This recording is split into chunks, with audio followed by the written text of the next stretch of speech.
a fellow by the name of FD Signifier and another fellow by the name of Karl Marx walk into a bar.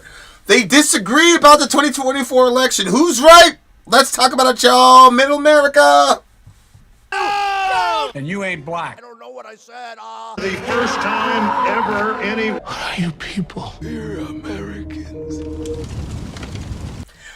We are Americans indeed. My name is Vincent, and this is Middle America with Vin and Sorry, where we're not left wing, where we're not right wing, we are just right. And to the left of me is a brother by the name of FD Signifier, and he is going to explain to us all what happened to Miss Kamala Harris in the 2024 election, and by extension, really, what happened to America, really, if you think about it, especially if you've been listening to the news lately. It doesn't look good for our country if you listen to what some of these people are saying. So we're gonna go. Somebody sent this video to me. They said, "Hey man, I don't really agree with you all the time, but you're an objective thinker. I appreciate that. Maybe we could get some other people in my life to agree with that." So, we're gonna be checking out this breakdown of FD Signifier. I don't know who this brother is. I've got a person in my life who I will describe as a Project 2025 operative, and he's not a fan of Mr. Signifier. So I probably should have spent a lot more time. Listening to this dude, but I haven't. But I am going to repent of that sin and going to watch him right now. So that's cool. I am going to try to update my. I had a thingamajiggy up here, but you know what? I'm just going to leave it. All right. So this is the name of this fella is FD Signifier. He's going to explain to us why Kamala Harris lost. Okay.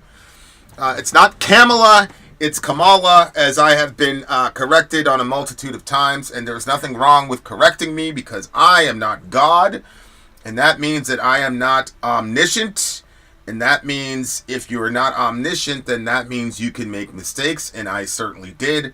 Her name is Kamala Harris, not Kamala Harris. I'm going to do my best to try to honor this lady, because keep in mind, even though she lost, she is still the vice president of the United States of America. So you still got to give her respect, whether or not you agree with her political leanings, and I obviously do not. I am not a fan of the genocide in Gaza. I'm not a fan of a whole bunch of other stuff. But that doesn't mean that we cannot deal with this person respectfully, and that's what I'm going to try to do. Okay, having said that, let's just get right to it. Shout out to the big homie Logical Spark. I don't think I've ever seen you before, so come and welcome, sir. We are going to be having a discussion with the big homie FD Signifier as to what happened in this current election. And the reason we're going to do that is because I think it's important. I think it's important to hear what other people have to say. I also think it's important to weigh very carefully what people have to say. If you want to be part of the conversation, all you got to do is continue watching, or you can go to facebook.com/America Middle. It is a free speech environment. So that is a advertisement as well as a caution. If you're not the type of individual that thrives in free speech environments, it doesn't mean you're a snowflake. It doesn't mean you're less of a man or not smart or whatever. It just means that everybody has to protect their mental health, right? It's a free speech environment. You're going to hear things that you probably don't want to hear. And that's okay. If you want to be part of the conversation, you can go there. Yours truly does show up from time to time, but I will also say that yours truly at times has not shown up there. During the 2020 George Floyd uprisings, I practiced some emotional intelligence and decided that I was not going to frequent my own channel because it was just too much. And to be honest with you, I was not in a situation where I felt I was contributing anything really important to the discussion because I was so angry. And I mean, I was angry at everybody. So, look, as I said, it's a free speech environment. People could say what they want to say. And there are some people where that's a problem for them. And I don't think there's anything wrong with you, especially in a high emotional environment that we are in currently because of what happened in this current election. I am going to quickly try to change this thingamajig real quick. Where is it? Okay, we'll go here. Boom, bam. Once I get that taken care of, guys, I promise you we're going to go right into this fella. Upload thumbnail. Let me just get one more thing. Come on, guys. Let me just get this thumbnail uploaded. Upload thumbnail, and then we will go to war, dear listener. We're not going to go to war with each other, but we're going to go war with the what do you call it? If you are a boogie, listen. If five boogiers hit me up, or if Peter hits me up, we will do a boogie today. Okay, so if 5 boogiers hit me or Peter hits me, we will do a boogie today. How's that? That's the best I can do for you.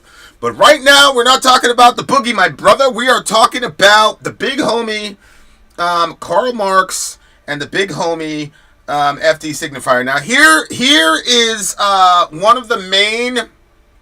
I will say I'm a student of Karl Marx.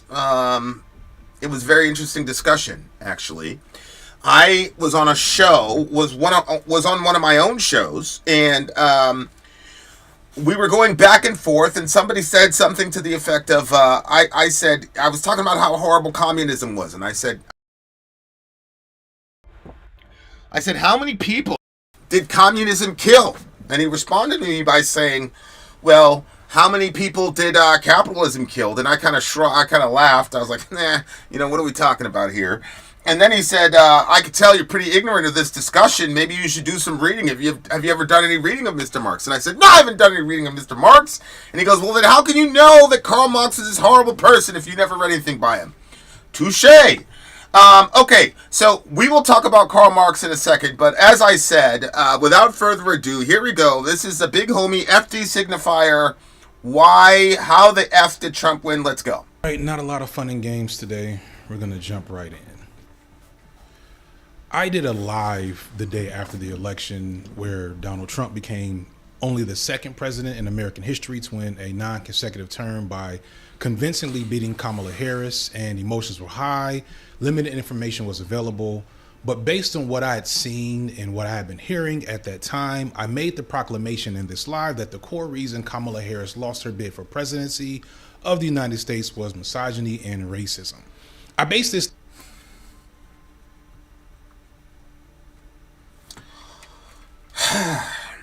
I'm not going to mention the name of the individual who sent me this video,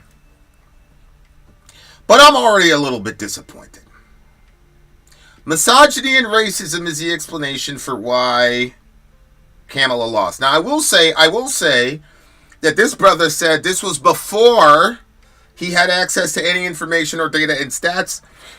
He just went the knee jerk of misogyny and racism. To this day, I don't understand how that argument is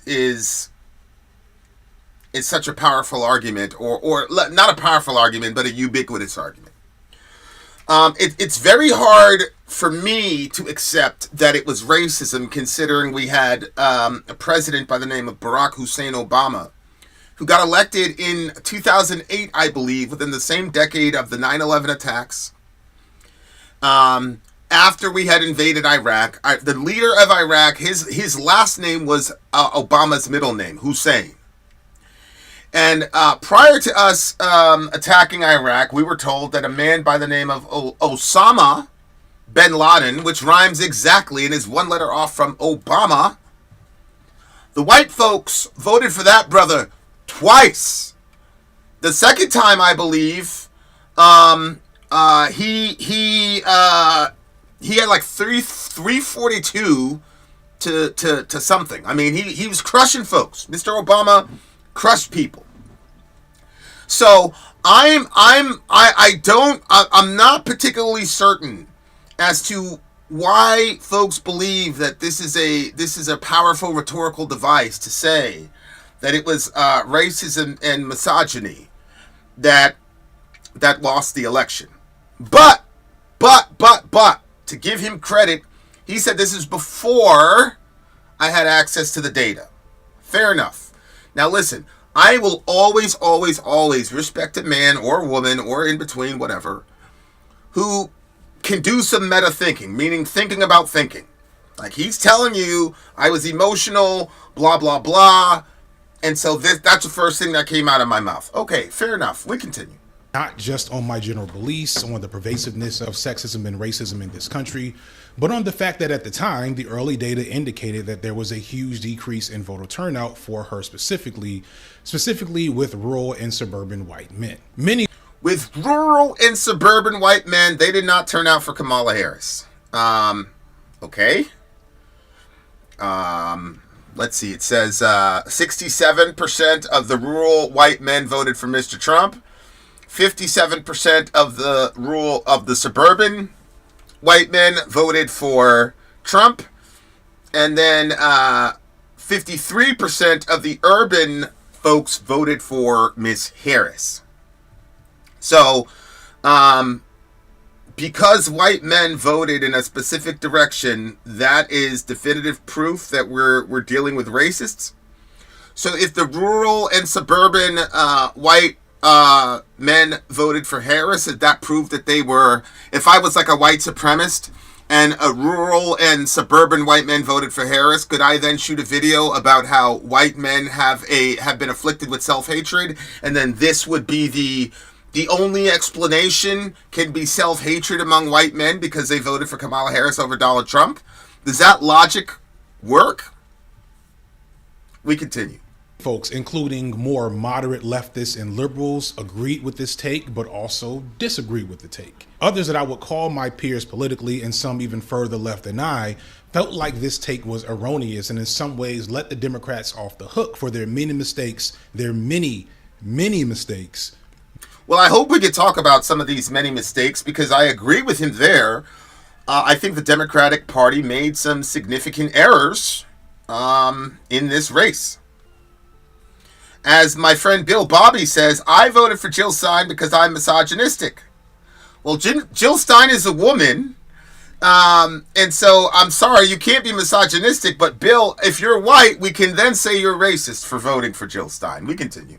That's unbelievable. During this election cycle, or like their liberals, ironically, they didn't like the finger being pointed at white people when there's black men, Latino men, and Palestinians to take the blame. I found both of these responses. Palestinians to take the blame? This is a very interesting, use of language by these folks when they use terms like blame.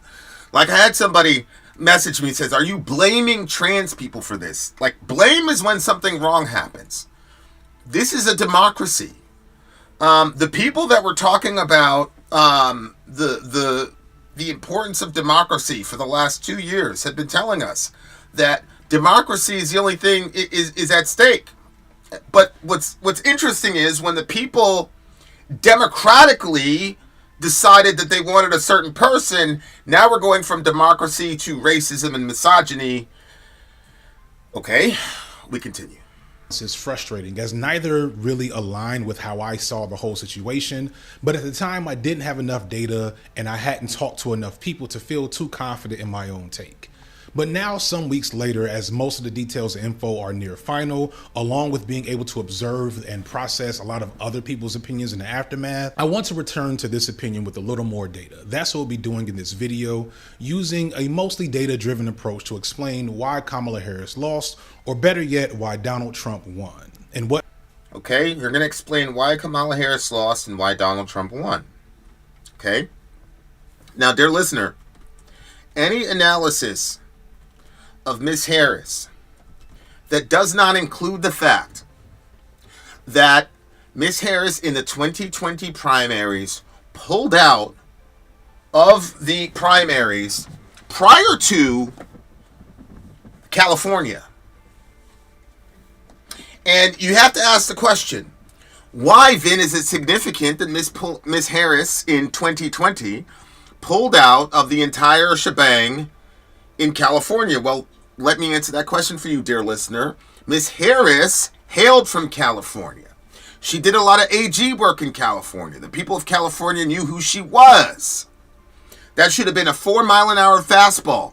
If this woman is good enough to be the president of the United States of America, not only the first female president, but the first black female president, then certainly California would have been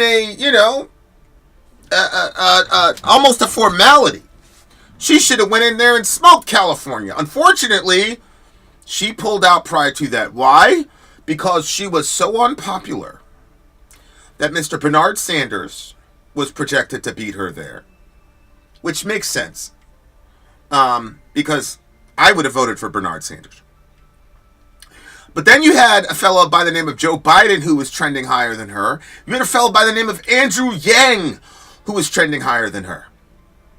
In her own state. And so instead of dealing with the humiliation of coming in 4th place in your own state, she just decided to bow out of the elections. Very smart. Because you don't want to have that on your record that you could not beat a guy like Joe Biden in your own state. That's a rough call. But we continue. Lessons could and should be learned from this election. I want to first make a few things clear. Here in the swing state of Georgia where I live, I voted for Kamala Harris. I didn't do this out of an alignment to the politics that Kamala represented or ran on, especially in the latter part of her campaign. I didn't do this with the mythical hope that she would be pushed left. That just doesn't really happen. I voted for Kamala Harris because of the two devils I was faced with. I preferred her, the devil I knew. To many, that is unsatisfactory. And to those of you who feel this way, it is what it is. Well, I mean, there's how a person feels, and then there's objective reality, Mr. Signifier. If you have any love or care or concern for Palestinian people, just summarily calling her the devil and saying that she's a better devil than Mr. Trump, for whatever reason, does not resonate with a person like me, especially if you are a lover of Muslim people and Palestinian people all across the world. That really doesn't do much for me, brother. I'm not a fan of Miss Harris and her foreign policy positions. We continue. The world is already in a hellscape situation, and I personally find no solace in the individual victory that would have been a protest or third-party vote, nor did I think that it would make a difference, and we'll look at why that's completely true later on. I am not... You see, this is the problem where even I do this all the time. Even using the term third party implies that there are only two parties, and that the third party is sort of like a gimmicky type of vote. And I will just say, as long as people use that sort of logic, we're going to be stuck in the same duopoly. Now, on the other hand, you have a guy like Mr. Trump. Mr. Trump, in 2016, ran in name, nominally, as a Republican, but all of us know he was an independent. Why? Because he was not a Republican like the other Republicans were. And I know that because during the Republican primaries, almost to 11:59 p.m. of the Republican primaries, they ran a never Trump campaign. Like literally, they had a never Trump. His own party had a never Trump campaign against him. That tells me that Mr. Trump was not a Republican. That tells me that he was nominally a Republican, but policy-wise and aesthetic-wise and just overall presentation-wise, he was an independent. And he went in there and took over the party. That's what it looked like to me. We had a figure like that on the left side by the name of Bernie Sanders, but the Democratic Party and the overlords of the Democratic Party understood that if Bernie Sanders won, then the party would become his party, just like the party would become Trump's party if Trump won. The difference is the Republicans acquiesced to what the people wanted. The Democrats said, no, no, no, no, no. We know better than you, you unwashed masses. Here's Hillary Clinton. We continue. Mind that a Trump presidency and a Kamala Harris presidency would have been indiscernible from each other. On a grand scale, that's likely true, but at a micro level, at an interpersonal level, and at an immediate level, I think this is demonstrably false, and I don't think anyone who's serious can say that to be a fact across the board. That's all speculation. We'll never know now.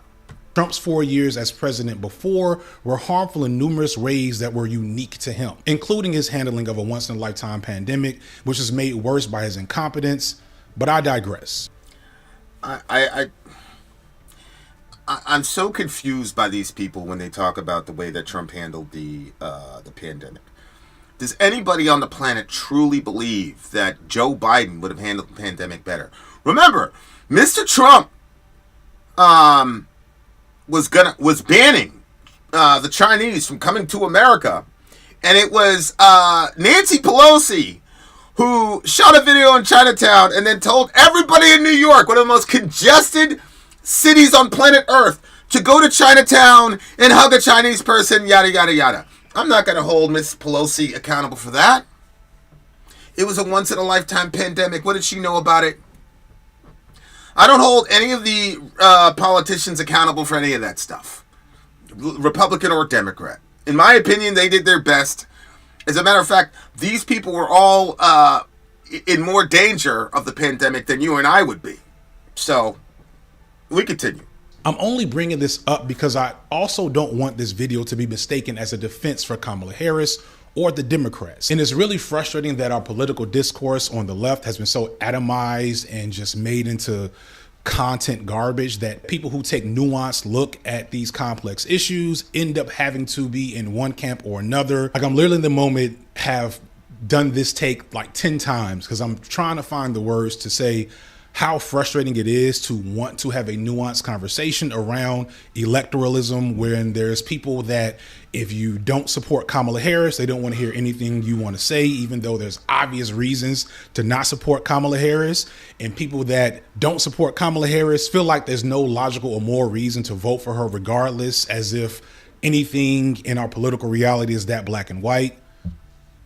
But it is what it is. I feel like I don't know, bro. The phrase misogyny and racism seems to be a black and white kind of analysis to me. I mean, I don't know what the left wing sort of moral rubric is, but I mean, I'm pretty sure that on the left that if you're a racist and a misogynist, that's black and white, that you're a bad person. So I don't know how that works, bro. Important to continue challenging my more liberal and moderate audience to dispose of the belief that Democrats are on our side. At best, they hold us hostage and force us to be complicit in their failings and atrocities by holding the knife to our throat that is the Republican Party. But right. Right. But how are you going to get out of that hostage situation if you keep voting for the people that are holding the knife to your throat? How are you ever going to get out of it? See, unfortunately, it looks to me like the Republicans have gotten out of it. That Trumpism is sort of the way that the Republicans have gotten out of it because they were playing the same game with y'all, with their constituency, right? So it looks to me like the Republicans got there a little bit quicker than y'all is what it looks like to me. I also think the grandstanding and finger wagging, often by people who are least affected by the threat that is the Republican Party, is just as ridiculous, especially when... Well, there are babies that are under threat by the Democratic Party, but they don't have the ability to make videos because we're killing them before they can speak. And that ideology veers into, I'll just call it magical thinking at this point. But for those who still don't understand why the Democrats are bad, I'll link some other videos that break down their failings in the description. With that out of the way, let's get to it. As of writing with 99% of the vote in nationwide, Kamala Harris has 73,879,941 votes, and Trump has 76,528,802 votes. This ranks second and fourth all time in popular votes for president. And this is with 90 million eligible voters deciding to stay home, which, believe it or not, is typical for non-voters. Usually voter turnout is around 60 to 65%. However, one important detail that we'll come back to a few times is that in 2020... Let me just read it to you guys. As of right now, Mr. Trump has 76,917 votes. which is essentially 77,000 votes, and Ms. Harris has 74,441, which is essentially 74,000. So it's 77,000 to 74,000, 77 million to 74 million. Trump plus 3 million in the popular vote as of right now. We continue. Joe Biden set the record for popular votes with 81 million votes. The important fact to point out here. Yeah, man. Mr. Joe Biden was able to generate 81 million votes. I reached out to a person who I look upon as an actual expert. I can't get into particulars of what this person does. But I said, man, I don't know, man. Like the drop off is crazy to me. He said, I know, but you cannot manufacture 15 million plus votes. You can't make up 15 million votes. So I'm going to go with him because he would be an expert in the field. He's not a YouTuber. As a matter of fact, he cannot be on YouTube. So I'm just going to go with him. But I will say that there's a lot of Trump people going, interesting. You see what I'm saying? Y'all know what I'm talking about? Okay, we continue. Is that Kamala Harris got around 7 million votes less than Joe Biden did back in 2020 nationwide. Now, you might immediately look at that and say this is because Kamala ran a bad campaign and because she campaigned on the wrong things that her base and regular people did not care about. Or you may immediately look and say that Kamala is a victim of sexism and racism because the same people that voted for Biden, whose campaign was exactly like hers, did not vote for her. And I think I don't understand how Mr. Signifier can say that Biden's campaign was exactly like hers. No, it was not. Mr. Biden stayed in his, I don't want to say his basement, but that's the term everybody was using. They kept Biden away from the public eye. They wouldn't let him speak. And the reason and they had a wonderful cover for that, and that was called COVID, right? So because of COVID, Mr. Biden really didn't have to speak, press the flesh, none of that stuff. And Mr. Trump was forced to be front and center because he's the leader of the country during the midst of this crazy pandemic, right? So, for him to say that they ran the same campaign, I don't know, bro. There are very significant differences between this campaign and Mr. Biden's campaign. I would say that Miss Harris ran a much, technically on a traditional level, better campaign. She was pressing the flesh. I heard from her operatives that she was literally knocking on doors in these swing states. She ran right through the tape, as they said, right to the end of the nomination. So I don't know if this would make his point stronger or weaker. It's not that she ran a campaign exactly like Biden's. She outworked Biden by a country mile. Because she did not have COVID as an excuse to keep her away from the populace. So I don't know how that works, but that's how I look at it. We continue. You're looking at it at a national level. It's hard to be definitive because we're talking about all 50 states, many with complex dynamics of how voting plays out. There's reasons to think that Kamala failed to inspire nationwide with a campaign that started late, where American people didn't get to choose her, and her campaign was not overly detailed on policy. And well, brother, it's not that she was not overly detailed on policy. She went on to The View and they asked her, what would you have done different from Mr. Biden? And she paused, broke up her English, and then said, I can't think of anything. Well, according to the Pod Save America bros, Mr. Biden was on pace to lose 412. That he was going to give Mr. Trump 412 electoral votes. That's how bad it was going to be.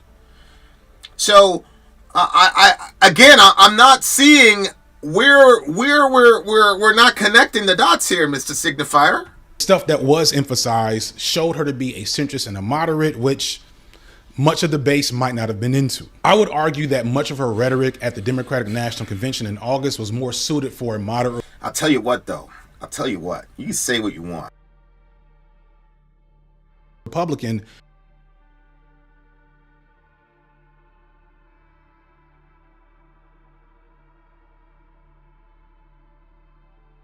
Then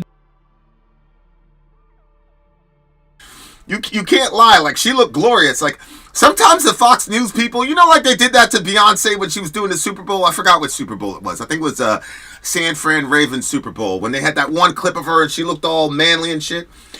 You know, like Fox, they be doing that. They be finding like angles of Kamala where she's not as. But this, man, she looked glorious. Holy hell. We continue. Democrat. She talked about securing borders, having a strong military. She avoided addressing identity politics. She campaigned with Liz Cheney. One of her biggest things she would talk about was how she was supported by the Republican establishment. And most alarmingly, she refused to engage with any talk of ending the United States' role in the ongoing genocide in Palestine. Which means that you're going to lose Michigan. Right? You, like her methodology, and it seems to be the methodology of the Democratic Party, is just to say, we're not going to talk about the trans stuff. We're not going to talk about the ceasefire or lack thereof. We're not going to talk about us sending billions of dollars to the Israelis as they're out here murking these poor Palestinians who don't have an air force and no means of defending themselves. We're not going to talk about how our weapons went to go and destroy bread trucks that were there to give bread to Palestinians. They murdered people who were just going to give bread to children. She didn't talk about any of that. Aftermath of her loss, many pundits and insiders have came out to make accusations that her campaign wasn't very good and the groundwork strategy was flawed. Some point out that the way she got the nomination was problematic to begin with. There's a whole... Problematic? The people did not have the ability to choose her. This is one of the main issues that I had. I'm not a political analyst there, listener. I barely graduated high school. I'm not at these people's level. But I can tell you, I think there's a lot of Democratic voters who are sick and tired of the party condescendingly telling them who they were going to select. This happened in 2016. Clearly, the grassroots and the heart of the Democratic Party was with Bernard Sanders. I'm not a Democrat. I've never called myself a Democrat. I was going to vote for Bernie Sanders. I was in the middle of a church group that I was in for we went to church about 3 to 5 days a week. Okay? I had some position there. I had to be there a lot. Okay? I was in the middle of the evangelical Northeast, whatever. We were a very active political group. We almost ended up in the Supreme Court. One of our guys almost got arrested. I mean, we were really, really active. And it's in that milieu. I listened to that Killer Mike interview with Bernard Sanders, and I said, holy moly, I'm going to vote for this guy. Yeah, he supports abortion, but I was convinced that we were going to beat the abortion at the ground level, at the local level, and not the, and we all had forget Roe shirts or ignore Roe shirts. That was kind of our thing, and we were saying, like, we don't need Roe versus Wade to be overturned. We could just make abortion so horrible that it won't matter. And it was in that context, in that milieu, that I was ready to vote for Bernard Sanders. And what did the Democratic Party do? I was just listening to, I think it's called The Bulwark, where they admitted that the Democrats just said, no, Bernie for you. There was no, they called it an anointment of Hillary. I mean, the proper term is anointing, but you get the idea. They just anointed Hillary. Bernie was kind of like, okay, man, whatever. And then boom, super delegates, you know what happened. 2020, same situation. Mr. Obama got on the phone, told all them people to sit down. And then you guys know what happened in the Carolinas with the black pastors.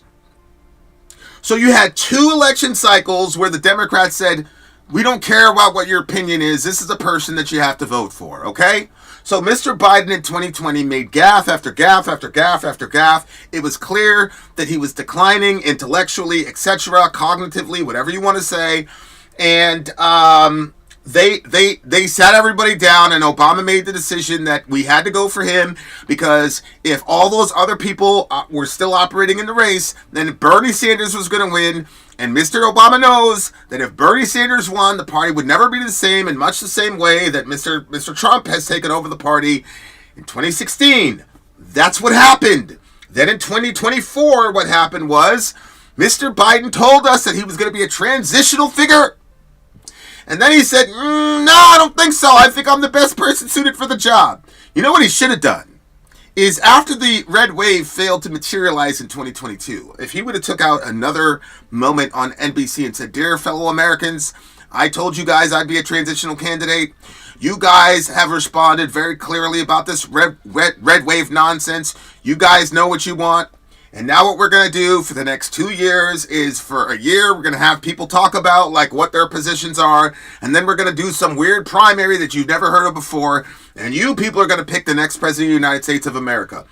It doesn't matter who ran on the Republican side. The Democrats would have won. I completely believe that. But that's not what he did. Mr. Biden, Mr. Biden decided that he loved the presidency too much to give it up. And so, with 3 months left, they finally closed in on him and kicked him out, and then gave Miss Harris, and then foisted Miss Harris upon the electorate. Maybe Mr. Signifier is going to talk about what happened in 2016, 2020, and 2024 that made her an impossible candidate to elect as president. We continue. A lot of things to criticize about Kamala's strategy before you even begin to consider how this strategy was either informed by or was structured to deal with the fact that she was a black woman. Since the election, I've talked to a lot of black women, and one thing that's been said to me multiple times is that as a black woman in these types of spaces, it doesn't matter what you say or do or what you say you're going to do. You will always be received as woke and emotional and inherently incompetent and all these things. And one could argue that the conservatism of her campaign was an effort to counteract that natural narrative, a narrative that if you look... I will say, and my wife could testify that that is the experience of black women in America. It's true. I'm not going to get into the particulars, but that I am not going to just brush that aside because when I was in corporate America and when I was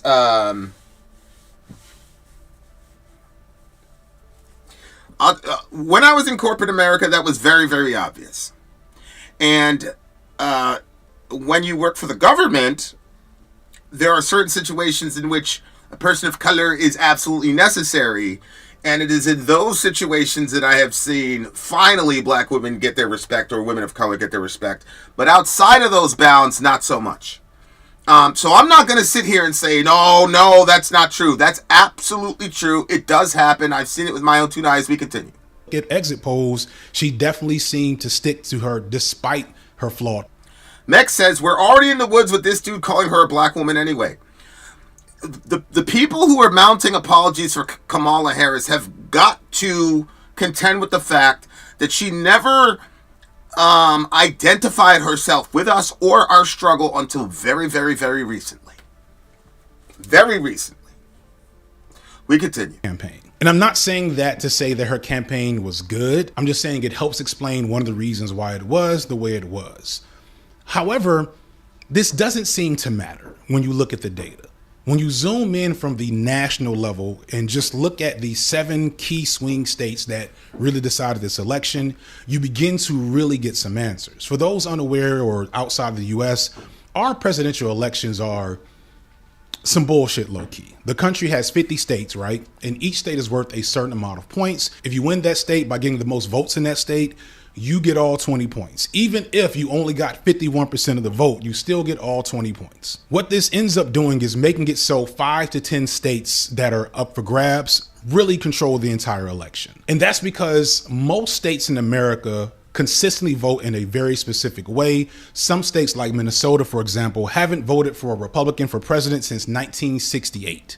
States like Texas, on the other hand, haven't voted for a Democrat since 1972. This means that any analysis of the election that doesn't hyper-focus on what happened in those states isn't necessarily the greatest analysis, because in those states is where the voting population has and feels the most responsibility. Yeah, but that wasn't true in 08 for Bush.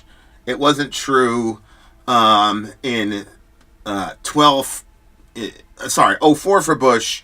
It wasn't true in 08 for Obama. Definitely wasn't true in 12 for Obama. So I get the electoral complaining that happens almost routinely with people on the left. And obviously, this particular discussion is moot because Mr. Trump, as we've just demonstrated, won the popular vote by 3 million votes. So I'm not really tracking with this segment here, other than he understands that he has international viewers and they need to understand the nomenclature. So shout out to him. This is where campaigns spend the most money, and this is where the campaign's successes or failures are really reflected, and where data and feedback is most valuable. So that's where I'm going to focus most of my analysis on. And when you focus the analysis on the 7 battleground states, you start to see some really interesting features. In 2024, there were 7 battleground states: North Carolina, Georgia, Michigan, Pennsylvania, Arizona, Nevada, and Wisconsin. Kamala Harris lost all of them. However, the narrative that I presented a second ago about her flawed campaign, that voters stayed home because she ran too far to the right and didn't support Palestine, that she didn't run on any policies, etc., that doesn't really hold up here. I will say, I'm not going to lie to you. I'm not going to tell you guys who I voted for, but I will tell you who I did not vote for. And as I said earlier, there are not only 2 parties in America, and I'm trying to get away from using terms like third party, fourth party, etc., etc. Okay? So I will say though, if Kamala had come out and put out a robust statement relative to ending the conflict and putting some sort of, America's supposed to be the moral leader in the world. If she would have put out some rhetoric like that, I would have really sat and thought and prayed about whether or not to vote for her. That would have really, really made me stop in my tracks and think to vote for her. I would have.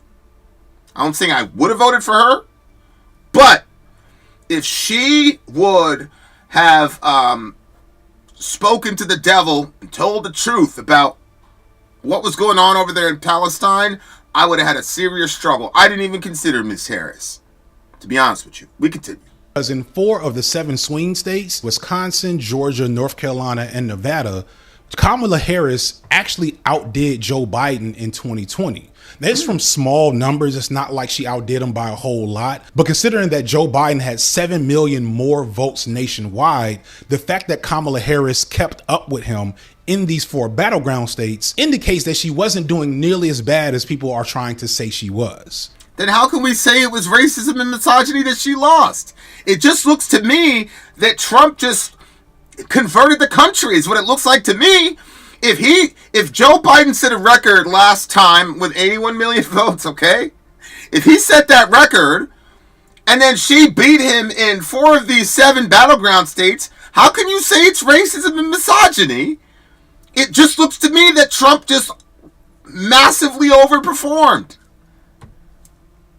And in the 3 states where she didn't outdo him, Michigan, Pennsylvania, and Arizona, she got within around 70,000 votes or less. So he didn't blow her out there either. Now you may you can just chalk up Michigan as a non-starter for her because of the current genocide that's happening in Gaza. If you don't know that Michigan has the greatest concentration of Muslim Americans.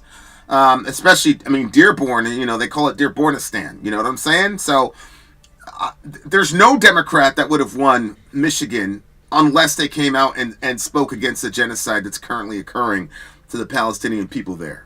Still feel that Kamala's campaign was bad because you don't like her politics or tactics on a specific personal level. And I would agree with all of those opinions. However, that doesn't mean her campaign was ineffective. The numbers say that it was. The difference is in Trump and some of the specific voter bases that he was able to pull. Now to be that person, what if Biden did not in fact set a record and the irregularities induced by last minute voting changes and mail-in ballots with no chain of custody created anomalies? Look, man, I'm just going to let that one sit. Like I said, I contacted somebody and said, I don't know. Now that I see the results now, the 2020 stuff looks a little fishy to me. He said, bro, there's no way you can cheat 15 million votes or whatever it was. Okay, fine. But to talk about 2020 as if it was just a normal election, I think this guy is I think that's a mistake. 2020, regardless of what you think about the legitimacy or lack thereof of those votes and the numbers, was not a normal election. Okay? So, we continue. In those same states, as well as specific voters that did not show up for Harris, that showed up for Biden. While all the criticisms that you probably have of Harris and her campaign are true, I still think the results are more consistent with this country's deep-rooted misogyny and racism. I know people don't like that, so let me address some of the... It's not that I don't like it. Anybody that knows me knows that I have I'm a lover of my people, particularly black people. I'm a disciple of the Honorable Louis Farrakhan, which does not make me popular as a Christian. In Christian circles, especially as a Christian in the Northeast, didn't make me very popular over there either. But I'm not, but to skip over everything we've just discussed, whether it's 2016, what happened in 2020, to skip over all of that and compare the data and not talk about the extenuating factors. First of all, there was no Ukraine-Russia in 2020. There was no Israeli genocide in 2020. Mr. Biden, that wasn't happening in 2020, dear listener. So you already have two giant geopolitical issues where you did not have a post-COVID sort of downturn in the economy with the rising inflation. Mr. Trump gave you a 1.4% inflation rate. Okay? And then Mr. Biden got us to a 9.2, and you can't put that all on Mr. Biden, but certainly when you're in a close to double-digit inflation situation, and then American people are seeing you sending hundreds of billions of dollars to Ukraine, when as a lot of these Democratic folks on MSNBC were saying, you average American can't find Ukraine on the map. Exactly. The average American couldn't find Ukraine on the map, and now we're sending hundreds of billions of dollars to them while we're in the midst of this giant inflation, which you're saying is catalyzed by COVID. Unless you talk about that, I'm not seeing how your analysis is being effective right now, bro.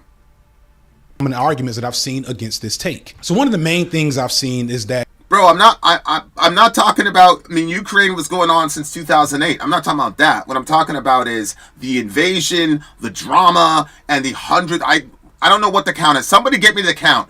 245 billion is the count that I had in my head that we sent over to those people. Somebody get me the actual count for Ukraine.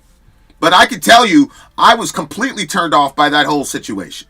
No disrespect to my European friends. No disrespect whatsoever. But I'm an American.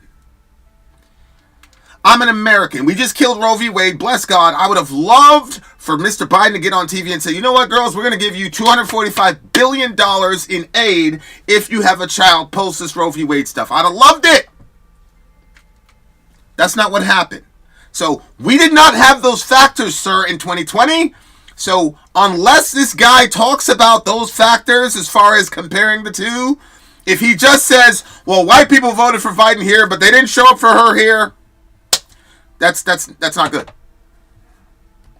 Kamala lost because of abstainers and third-party voters, most of which who had the genocide in Palestine as a deal breaker. All that said, very little data points to those people having a significant effect.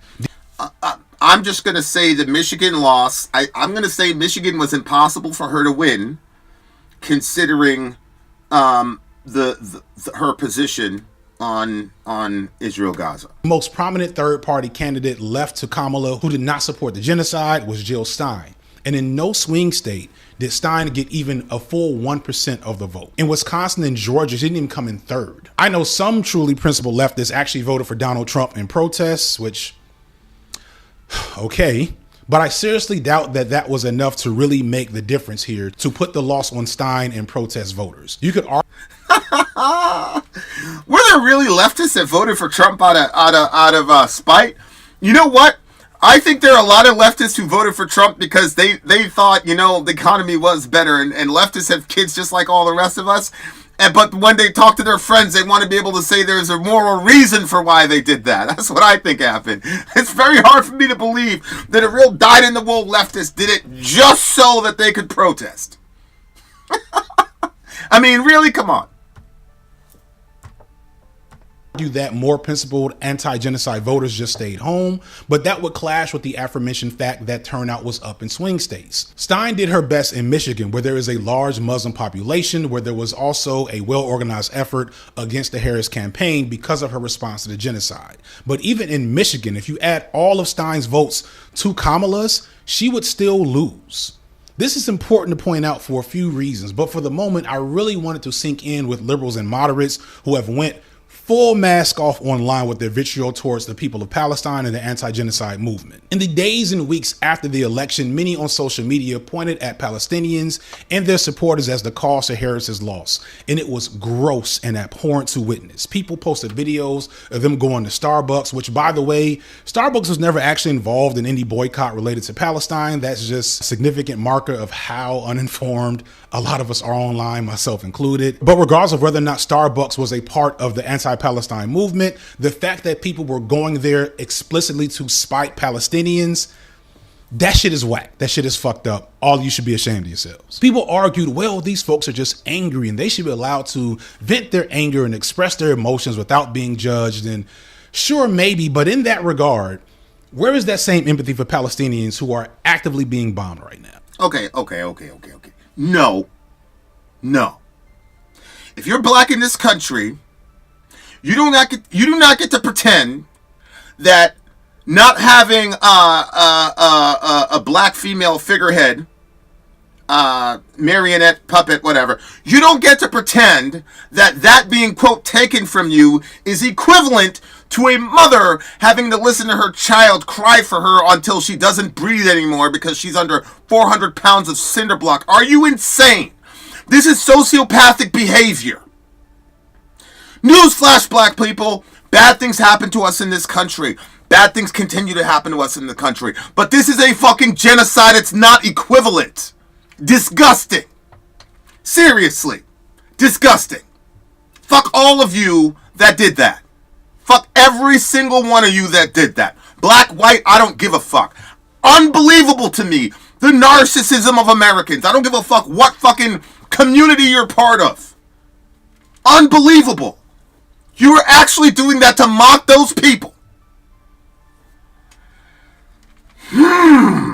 Alright.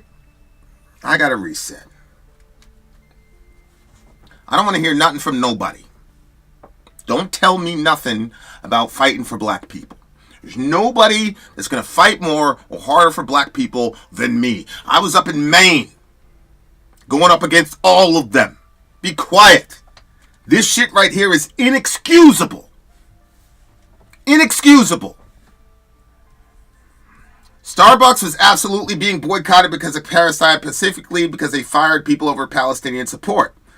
That case he's talking about, the lawsuit involving union political statements, the statement involved a statement in favor of Palestine.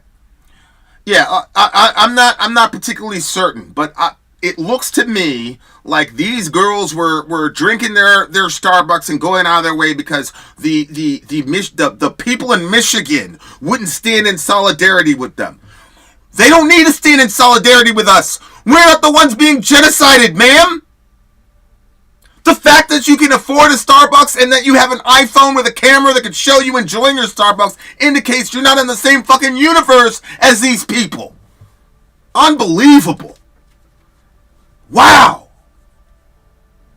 Of all the things that came out of the election, this was the most disappointing to me because I genuinely expected better. And in some situations, I don't know why I did. But I'll come back to this. Another thing that people point out is that certain progressive ballot measures won in states that Kamala lost. For example, in Arizona and Nevada, they established a state right to abortion. This even won in the deep red state of Missouri. Yeah, this is... If you've done any real pro-life work, you know very well that Republicans, Christians, churchgoers are just as much in favor of abortion as your red-haired, green-haired, horrible, nasty, lesbian, trans, whatever liberal that you have in your head. Trust me, Republicans are right there with it. Half of it is because as long as you have abortion on the docket, then you don't have to do other things for the people because, hey, abortion. The other half of it is, come close, they're all aborting their babies too. So that pastor, he's got that jump off over there. That girl gets pregnant. You can't go in there and ruin the guy's ministry. There's a lot of ministry, a lot of souls getting saved. You got to go to the clinic and kill that child so that Mr. Porkchop, Pastor Porkchop, still has his congregation. Or if you happen to have the misfortune of being Pastor Porkchop's daughter, and you've had a boyfriend since you're 16, and now you're 19 and you're pregnant, then people in our church ain't going to celebrate the fact that God is bringing a new life into the world. No. They're going to call your daughter a whore. Then they're going to look at you funny. You can't have that. So they're going to walk that girl right into the clinic. You know, people always talk about these secret Trump voters. Nah, bro. The real secret voters are people who will vote on abortion. Trust me, dear listener, abortion is just as much of a right-wing practice as it is a left-wing practice. It's just as much of a Christian church practice as it is a pagan whatever practice, whatever we want to say about them. So this right here, this kind of analysis back and forth assumes that the people voting for abortion are all Democrats, and that's not the case. I forgot. I wish I had the stat. There's one stat that says like 85% of the women that had abortions in like 2019 identified themselves as Christian or whatever. So there's a lot of assumptions going on here relative to these polls. We continue. These particular situations, progressive ballot measures won big time, sometimes getting more votes than Trump and Harris. I got to pause this. I don't really have a position on Israel-Palestine. I see the arguments on both sides. The way I see it, I don't care who started. I don't care about how it ended. I want it to end in peace. Well, that's not a Christian view on the topic. The Israelis have an air force.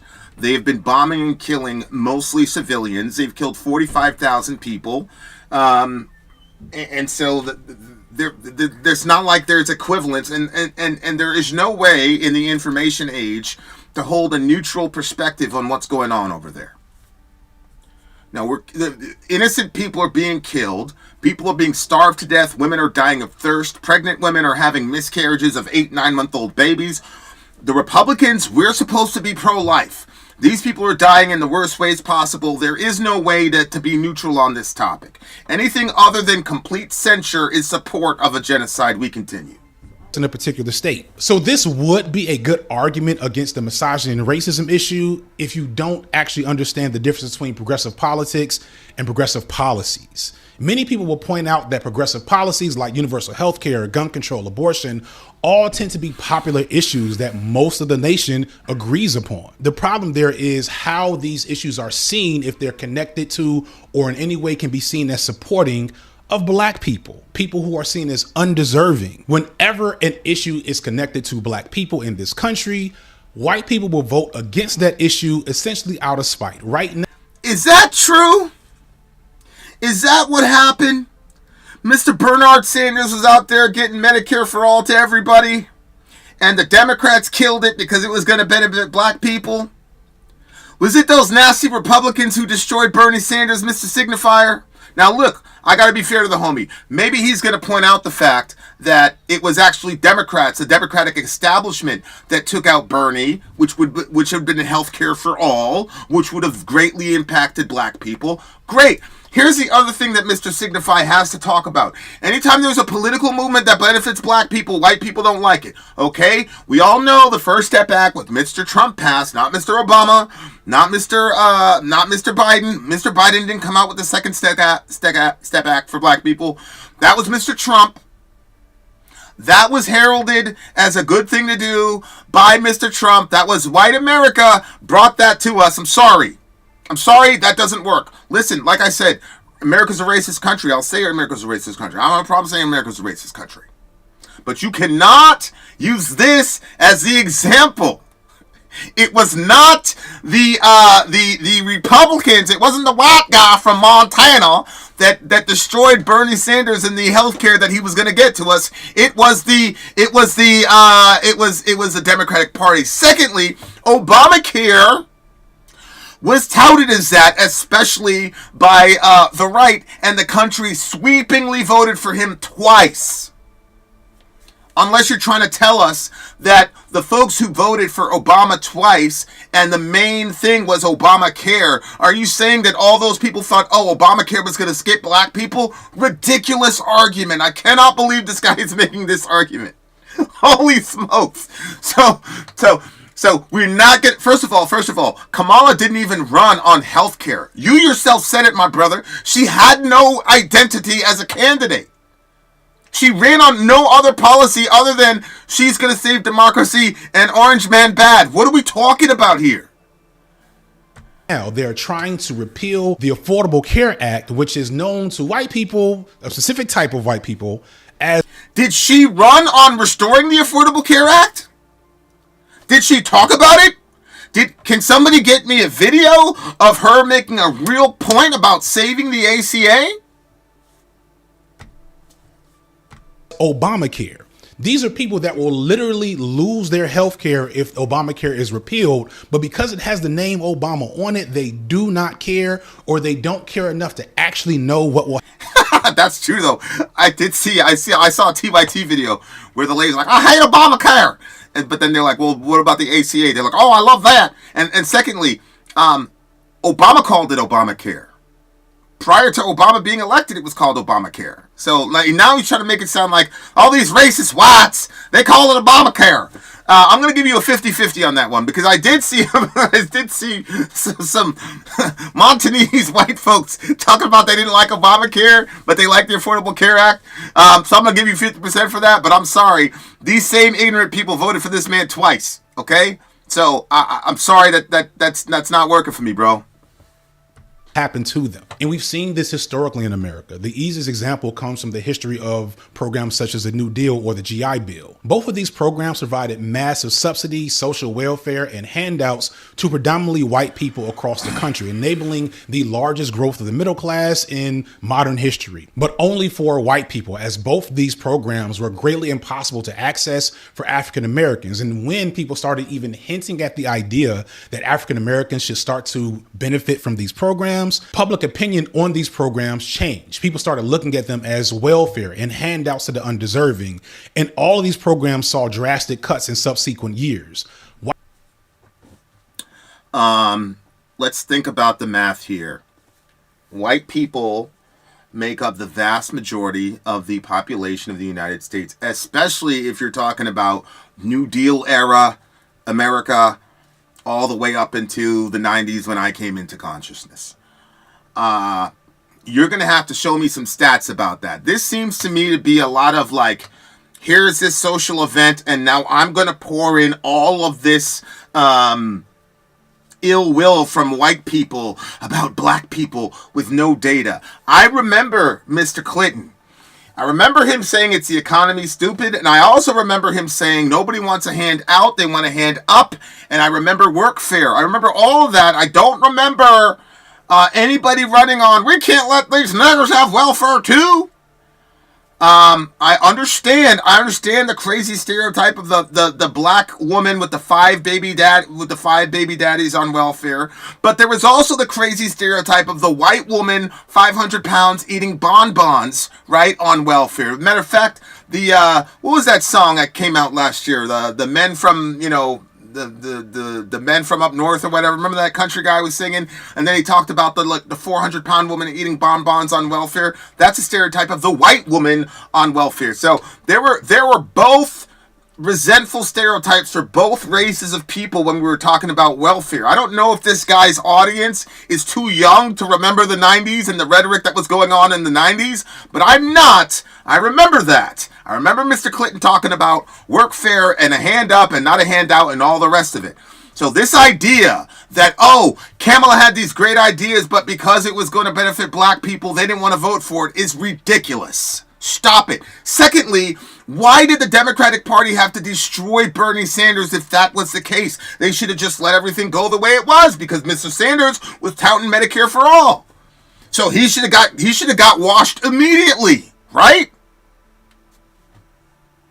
Unbelievable. White Americans were fine with cutting off their own well-being if it meant that black Americans were cut off too. There's an old saying that a white man will shit in his own pants just to make a black man smell it.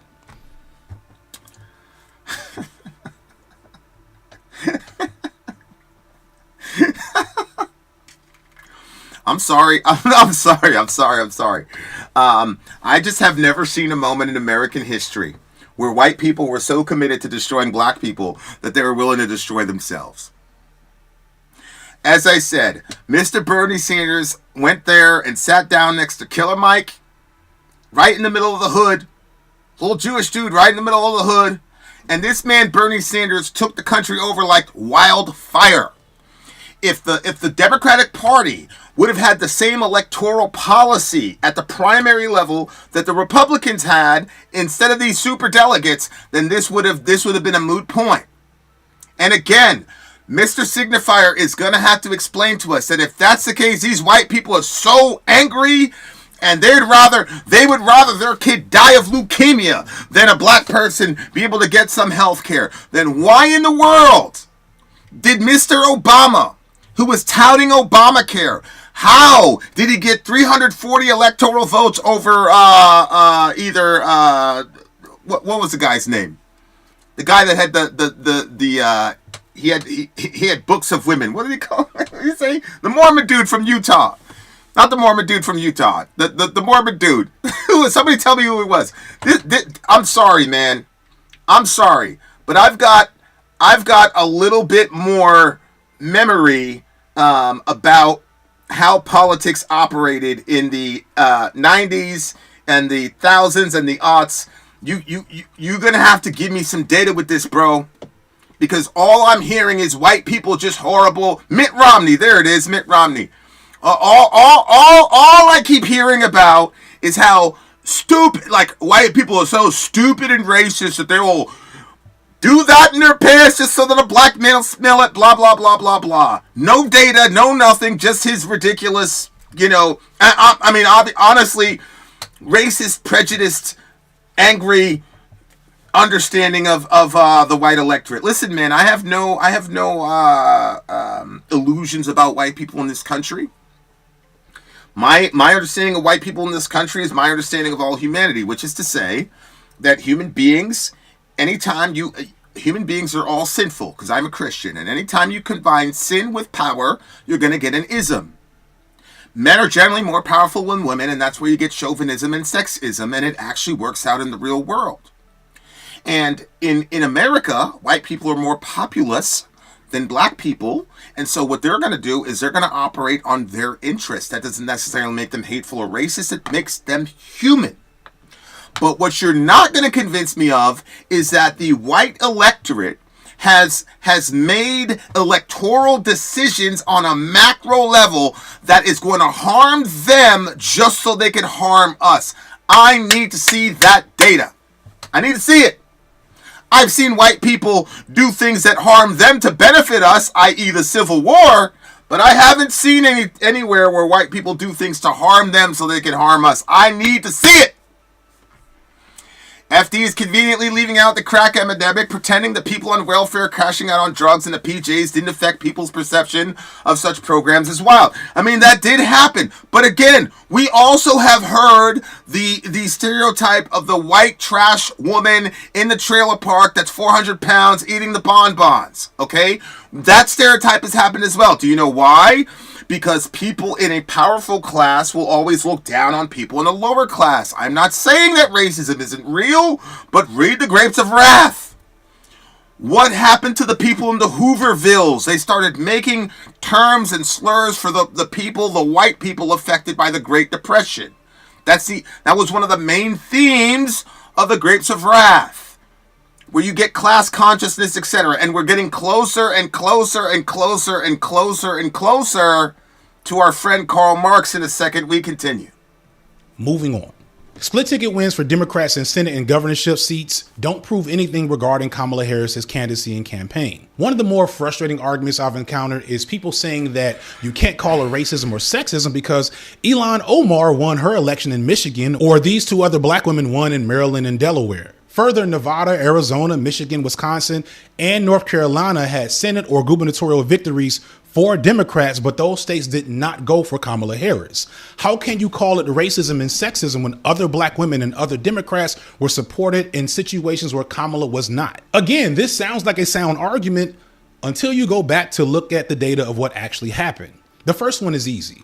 Ilhan Omar is a House representative from Minnesota's 5th District, a deep blue district in a state that, again, hasn't voted for a Republican for president since 1968, meaning that Kamala still won it in 2024. You can't compare Ilhan to Kamala because once Ilhan Omar won her primary, her re-election was basically a formality. There was already a world of support for her against any Republican opponent. She won with less than 300,000 votes. There's no comparing these two races on scale alone, let alone the fact that that was an easy mode win for both of them. The same can be said for the black women that ran.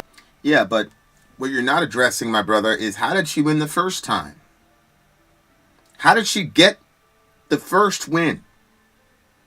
When she was not there, how did she get there? A woman, a Somali woman, hijabbed up, coming out clearly as a Muslima. How did she win? If America is so horrible and racist, how did she break through?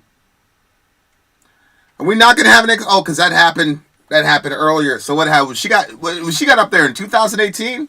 She was 2018, right? She was one of the squad people. How in the world did she win that?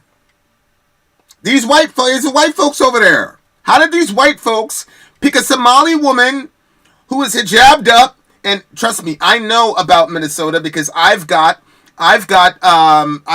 Somali friends. There's a huge Somali population in where I was in Maine, and when they would leave Maine, they would either go back home or they would go to Minnesota. So I know. Matter of fact, when we played basketball, we used to have a guy named Minnesota. Yo, pass the ball with ya. Shout out to all my Somali people. How in the world did she win the first time? Serious question. Secondly, he says, once she won the primary, how did she win the primary? America's full of racist people who'd rather crap in their pants and have you smell it than go to the bathroom. That's what you told me. So how did she win the first time, and how did she win the primary? And how did she win with that aesthetic presentation as a Somali woman with an accent, darker skinned than Kamala, darker skinned than Obama, rocking a hijab? How did she win in such a racist country like America? Democrats in Delaware and Maryland. In any situation where you're in a deep blue state, just like I explained with the Electoral College a second ago, you pretty much know who's always going to be in power in that state based off that population. Of black people elected as senators in the United States, historically, the only Democrat to win in a non-deep blue state is Raphael Warnock here in Georgia. And that's partially because he's here in Georgia. Things are changing here. The rest are either black Republicans or winning in states like Illinois, New Jersey, California, etc. And again, neither of these black women, Lisa Blunt Rochester in Maryland or Angela Alsor-Brooks in Delaware, won their seats in non-deep blue states. Not to take anything away from those sisters, it's just not the same level of difficulty or scrutiny that Harris faced as president. So I'm starting to believe that there's no kind of evidence that will make this guy change his position. what about Tommy Baldwin in Wisconsin or Jackie Rosa in Nevada, two swing states that were victories for Democrats? Surely this indicates something uniquely bad about Kamala and her campaign strategy. But again, not from the data, from the way I see it. In both of those states, Kamala Harris got more votes than the senatorial candidates. She even got more. Kamala Harris had nearly $2 billion to spend, brother. And on top of that, she was 1.5 billion, and she's now $20 million in debt.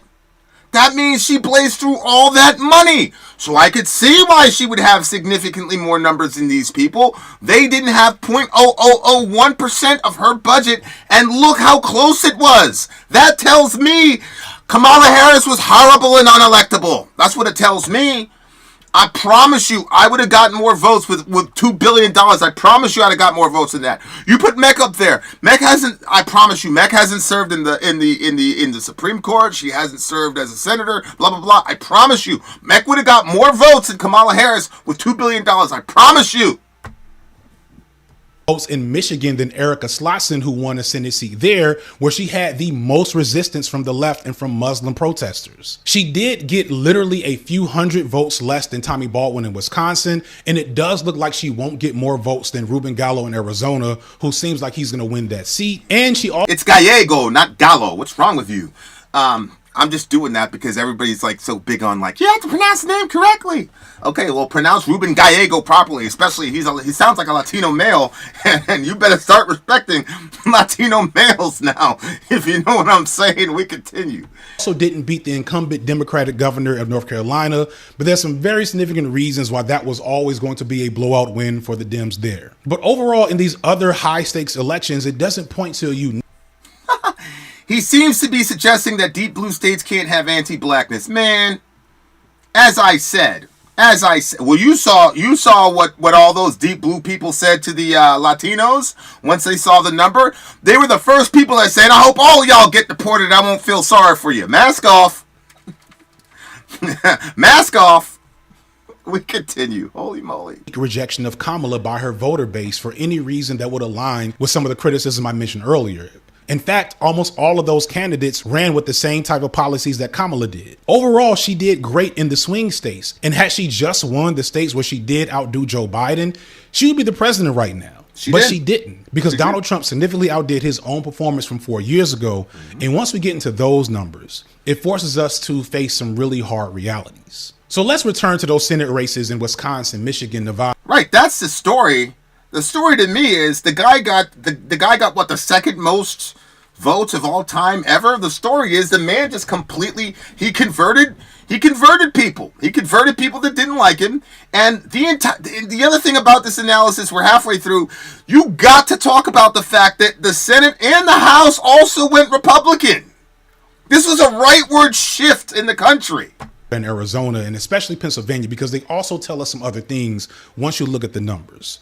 The voter results in these races, to me, point to the most important detail about what really happened in this election. Again, Kamala lost all of these states, but outside of Pennsylvania and Arizona, she outdid Biden's performance. Further, Wisconsin, Michigan, Nevada, and Arizona were Senate wins for Democrats. This means that not only did Trump win these states, not only did he outdo Biden's numbers in most of them in 2020, but he also outdid his own Republican running mates in these same states. Because, okay, so yeah, the story should be, how the hell did Trump convert these people who previously thought he was Shaitan? How did he convert them to voting for him? I would have loved a discussion about how in the world did he convince people from Michigan that somehow he was going to be friendlier to the Palestinians than the Democrats. That would have been great to know. This right here, I don't know, bro. Like, what are we doing? Trump would win the state, but Democrats would win the Senate. And the gaps here are pretty significant margins. As of writing, in Wisconsin, Trump got 1,697,769 votes and won the state. The Republican senatorial candidate got 1,641,181 votes, a significant but not so wide margin akin to how Kamala did in similar situations. In Michigan, Trump got 2,814,316 votes. The Republican candidate got 2,691,621 votes, a pretty significant gap. In Arizona, Trump got 1,764,862 votes. The Republican candidate got 1,591,000. The Republican candidate is Carrie Lake. I mean, do we have to say any more? Do we have to say, I mean, oh wow, we got a significant jump over Carrie Lake. SubhanAllah. What in the world? 1,318 votes. Again, another significant gap. In Nevada, Trump got 751,205 votes. The Republican candidate there got 677,046 votes, a significant gap considering the size of the state. And in Pennsylvania, the one place where a Republican actually won their race on a split ticket, Trump got 3,538,989 votes, and the Republican senatorial candidate got 3,395,274 votes. Again, a large gap in a state where the Republican actually won. This pattern is replete nationwide with Trump in solid red states. There were millions of people nationwide that went into a voting booth on election day with no interest in voting for any other candidate on their ballot other than Donald Trump. They checked one box and then turned their ballot in. Now, this isn't something that never happens. Federal elections always have higher turnout, but it's significant to see the scale at which the nation, or more explicitly, people in these swing states, showed up for the old racist, adulterous, treasonous, rapist felon, as opposed to the black woman just... As opposed to the black woman who perp walked another black woman because she was a struggling single mother and her kid was truant from school, and so she had this woman arrested and then humiliated her. And this is one of the reasons why the fact that Miss Harris is embarrassed now, I feel zero pity for her, because she did that to that black woman. And I told you I'm a lover of my people. And this woman perp walked a black woman because she was struggling with no men in the home, probably due to Mr. Biden's policies and then Mrs. Harris's execution of the Biden's policies of putting black people in jail. This is the same woman that had a black man on death row and refused to look at the exculpatory evidence that would have gotten him off, and the white folks in the New York Times had to save this man's life, and this man said she would never speak to him. She showed up one time for his sentencing when he was sentenced to death, and she looked over at him and smirked. Those were his words. Aside from the fact that it was her team, which she was the team leader responsible, when you had people in prison and the white folks over there in the California system were saying, you know what, maybe we can let a lot of these non-violent offenders go, let them go and rebuild their lives. No, how come? Because they're fighting fires and we're paying them pennies on the dollar, and we've got the 13th Amendment, which says we can keep slaves. This is Kamala Harris. And if you don't mention that, then you're full of it, bro. You're full of it. I don't forgive that. I don't forgive that. And you know the reason I don't forgive that? She's never apologized, dear listener. She's never apologized. So I am not going to forgive her for that. I'm glad that the Lord Jesus embarrassed this woman in public in front of everybody, because he was fighting for that woman. What do the scriptures say? He will leave no sin unpunished. You had that girl, you dragged that girl out there in front of everybody because you wanted to put a bunch of black scats. Listen, white people, come close. Let me explain something to you. There will always be. You remember the Matrix? You remember the Matrix with Cypher? And they were all fighting, and they were doing their best to beat the bots or whatever. I'm sorry if this is going to be a spoiler for some of you. And then that guy Cypher, he went back with the bots, and he was like, yo, yeah, make me a famous person or whatever. And he betrayed the entire crew, and how everybody hates Cypher and everybody hates Judas. That's this woman. That's who she was. She almost killed a black man, just so that she could bring a bunch of black scalps to her white overlords, so she could demonstrate to them, I'm going to play ball. How come Mr. Biden didn't select Stacey Abrams, who flipped Georgia for him almost single-handedly? How come? Attorney who branded herself as a cop. So who are these people? You already fucking know. Like, why? Well, I shouldn't have to make this fucking video. The data I've seen indicates that there are white men in the suburbs and rural areas. I even had Nicholas Nameless help me out by doing a spreadsheet of all the counties in these swing states just to make sure this was true. So he's not going to mention, so he's going to talk about Trump and Trump's record or whatever. He's not going to mention all the shit she did to our people. We just going to put that under the rug and just keep it cracking. NBC's exit polls also show that among white voters in key states, Kamala lost marginally suburban voters and significantly rural voters. These are almost categorically white voters, which correlates to her vote numbers amongst whites. In those key battleground states, she only got 37% of white men and 45% of white women. When you look at the proportion of the vote she got in those areas compared to Biden, Mr. Biden did not pick Stacey Abrams because she's actually a black woman and he's a racist. Correct. And if you guys stay tuned, I have exclusive video. You guys remember all those racist text messages that got sent to black people? I have exclusive video. We have found the perpetrator. We continue. They shrink in almost every situation, which meant that Trump got to run up the score, which meant that even though she got close in many of those states, she couldn't get over the hump. There's so much talk about, how Trump gained with Latino voters, including Latino men. And there was a ton still of stupid and erroneous. Let me do the switcheroo here. Let me do a little switcheroo here. Let our brother have the lion's share of the talk about Kamala losing black men, which is frustrating because I've been saying how that's bullshit for years now, and anyone who understands politics knows that. I mean, I don't know if I count as a black man, but she never had my support, so technically she never lost my support, so we continue. that wasn't going to happen. If there's one silver lining to the failure of this election, yeah, black men. You know, I've been listening to all these white liberals explain like what's going on, and when they talk about Latinos, you know what they're saying? They're saying we got to find a way to appeal to these Latinos now. You know what they're not saying? We need to find a way to appeal to these black people. Because y'all, Mr. Obama showed up and pointed his finger at you and called you a misogynist and all the rest of it. And you Negroes went around, you ran around and voted against your own best interests. You went and voted for this lady. Okay, but now in 2028, them white people are going to be listening to them Latinos now. They're going to care what them Latinos have to say now. Because they can't just depend on it. But see, they're not going to say a word about you black people, nor should they. Now, I wonder if Mr. Signifier is going to talk about that. We continue. And he's like, who are these fucking people? So the only people that I think that he can be that angry with will have to be white people. So he's going to ignore the 10% plus Latino men who swung for Trump in spite of his racism relative to Puerto Rican. We continue. Unbelievable. Is that it might finally put to rest that talking point among a lot of people, specifically black women. In an interesting turn of events, Asian women actually voted more for Trump than Kamala, which is not true for Asian. Right. Kamala is actually Asian, right? She's actually Asian.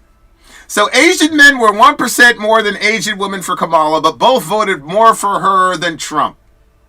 Asian men, I'll let you come up with your own conclusions there, or maybe don't bother. Don't bother to even bother the Asian women or the Latino man or the black man. Why? Why would we not talk about the 10% swing in Latino men?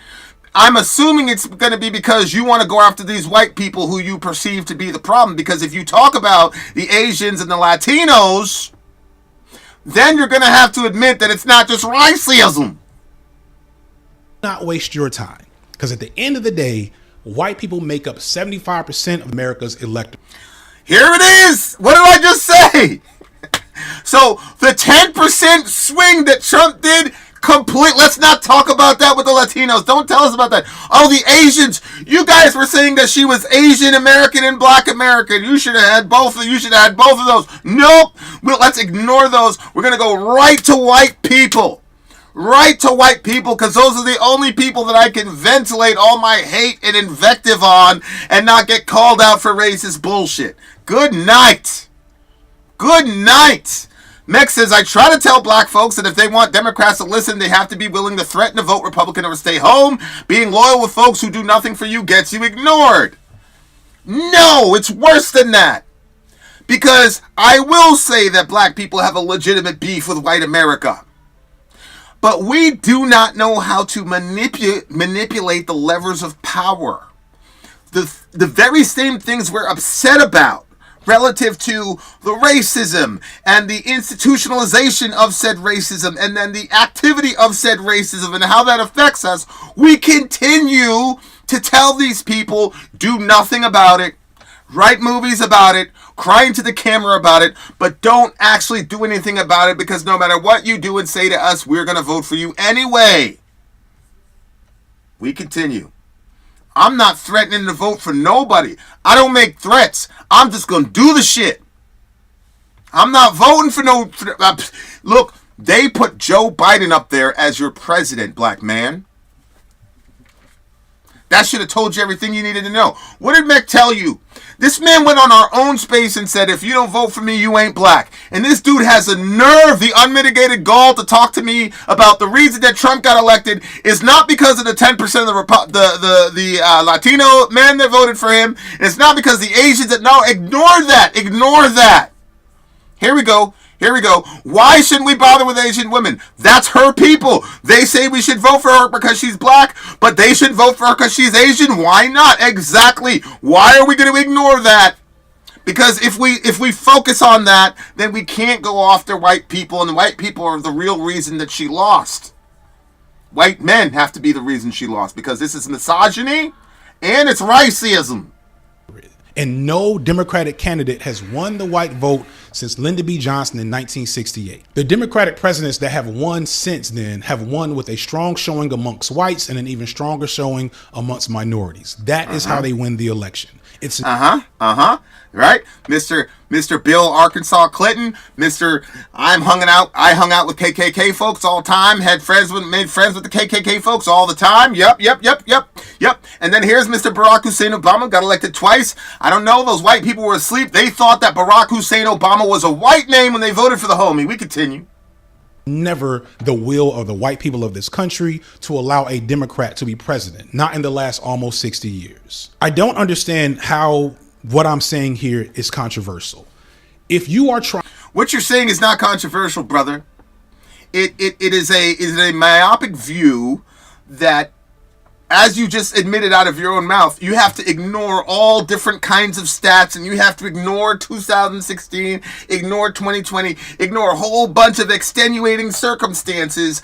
It's not controversial in any way, shape, or form. This is a majority report from people on your side who cannot take any accountability or responsibility for why these people suck to the degree that they do. We continue. Trying to understand the political reality of the United States of America, then all you're really doing is trying to understand the politics of what motivates white people to vote and be politically active. And I can only guess as to why a large portion of 76 million people who are white voted for Donald Trump.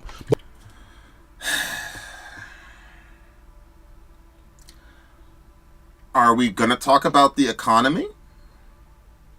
Are we going to talk about the two world conflicts that have cost us billions and billions of dollars? Are you ever going to talk about that? Maybe white people don't like having a bad economy. Maybe white people don't like sending hundreds. By the way, the Republican stance on Ukraine is we need to get the fuck out. That's the white people's stance. But wait a second, the Ukrainians they're all blonde-headed, blue-eyed Aryans. So if race is so important to white people, why is it that the Republican talking point is we need to get the hell out of Ukraine and stop sending them money over there and keep the money in America? Wait a second. If we keep the money in America, some of that money is going to cycle to black people. There's like 5 black people in Ukraine. The other 5, they put at the front lines with the Russians. So they're gone now. I mean, come on, guys. Come on. Okay, at this point, I'm going to bring up my friend Karl Marx, okay? Here's Karl Marx. Here we go. Karl Marx believed that material conditions or the means of production influence ideology, while ideology does not determine life. Marx believed that the material conditions of society, such as the means of production and relations of productions, directly influence ideology. He believed that the material conditions of society are the foundation of society and that the primary direction of social explanation is from material production to social forms and then to consciousness. Marx believed that ideology may have an initial hold on people, but it is not impervious to reason and evidence. He believed that the class struggle determines which group is able to force their position to establish a new truth and a new mode of production, end quote. Long story short, what it means is that Mr. Trump ran on the economy. He ran on jobs. He ran on those things, and your friend ran on ideology. Mr. Trump ran on the material conditions. Eggs are up 120%. Yeah, so the white lady who does the home budget, that goes shopping for her little 2 kids, and the eggs are 114%, that is a material condition on the ground, Mr. Signifier, and you admitted that your candidate had no answers and had no economic plan. Your candidate went onto The View, where all those lily white women, those horrible, nasty, racist white women, because we all know that all white women are in the Klan. All those Klan meeting white women, they took a break from the Klan meeting and they sat there on The View to watch this woman talk. And then one of them said, what would you have done differently than Biden? In other words, what would you have done differently to put this white woman in a situation where she had to buy eggs at 114%? What would you have done differently to avoid that material condition? Answer, nothing. I would have done nothing. Unless you talk about that, you're full of it, bro. I'm sorry. But you got to address that. There's been a bunch of shit here that Mex pointed out, that Applejack's pointed out, and yours truly has pointed out that you just keep skipping over. We need to know, because here's Mr. Karl Marx. Karl Marx said that the material conditions on the ground are what drive ideology. Your candidate started with ideology. I'm going to save democracy. This man is a racist. That's all ideology. I cannot eat racism. I cannot feed my kids democracy. Beyonce is not paying that white lady's bills. We continue. Weirdo. More significantly, why in those swing states that won him the election, where he got more votes than his Republican counterparts by a wide margin from people who are not politically engaged, I can only assume that they felt something specific for Donald Trump that they didn't feel for Kamala Harris. Yes! They did not pay millions of dollars for their eggs, sir! That's what they felt! And considering that this is a president who accused Haitian immigrants of eating people's pets and is threatening to use the American military on American soil to contribute to mass deportation. The eating pets thing is not a material problem on the ground. It's a lie. Lies are not good. Whatever. But do you honestly believe that a person is going to make a decision on the presidency based on that? I cannot eat that lie, and I cannot eat the truth. Furthermore, do you honestly believe that Kamala Harris has been completely honest throughout the entire time during this election? What are we talking about here? I don't know what motivated the motherfuckers at all. You tell me. If you can't tell, I'm really... You probably don't know what motivated the motherfuckers at all, because you are a YouTuber, and I'm a YouTuber. I wake up whenever I want. I go to bed whenever I want. I work whenever I want. I go to sleep, I wake up, and you go into your little monetization thing on your thingamajiggy, or you go to your little PayPal thing. We do not live the way the vast majority of Americans live, bro. I don't know how many kids you have. I guarantee you I got more kids than you, but we don't live the life of an average American, sir. Of course you don't know. Of course you don't know. Your material conditions are perfect. The white lady who's your neighbor probably can't live in your neighborhood, but the white lady who's your neighbor, she's under a different category, and her material conditions are different. So I can totally understand why you don't know what motivated her vote. Frustrated with how people are so dismissive of the role that racism and misogyny played here. Trump made incremental gains with almost every minority category. Thank you! Okay, you're saying it yourself. Trump made incremental gains on almost every major category. Okay? Was that 35 or 3.5? It could be 35. You made it 3.8. Okay, 35%, 32%, 4% black men, 8% black women. Look at that. He had a higher jump with black women than he did before. Latino men, Latino women. What are we talking about here? He beat every category. So why are you putting all this invective on white people as if it's the white people? It's the whole damn country, bro. You just said it yourself. What are we talking about here? I want to point that out, right? Black men, black women, Latinos, Asians, and so many other folks. Small gains for Trump. That probably is significant in terms of the margins for which he won. But for the most part, in those swing states where Kamala did nearly as well or better than Biden, the big change here is that her voter base in suburban and rural areas actually drops compared to Biden. The percentage difference between Trump versus Biden and Trump versus Harris in rural and suburban counties widens. Harris only doesn't get blown out because she was able to turn out large numbers of voters in urban areas, aka black people and white liberals, the same voter base that many on the left are accusing of her not inspiring. Now, of course, I would argue that those voters are probably more inspired to vote against Trump than to vote for Kamala. I know that's what it was like with Biden. But again, we're talking about the difference between a bad campaign and an effective one. And the only difference between her and Biden on paper is her skin color and her sex organs. Is there a version of Kamala's campaign? The only difference between her and Biden is her skin color and her sex organs. Dear listener, take COVID out of the equation in 2020. and make Joe Biden go out and campaign the way that Harris and every other person has had to campaign. Does anybody believe that Joe Biden beats Mr. Trump? Hey, let's do this. Kamala, why are you just talking about those two people as if they're personalities, and you're not talking about the fact that Kamala Harris is one half of the Biden administration at the top of the ticket, sir?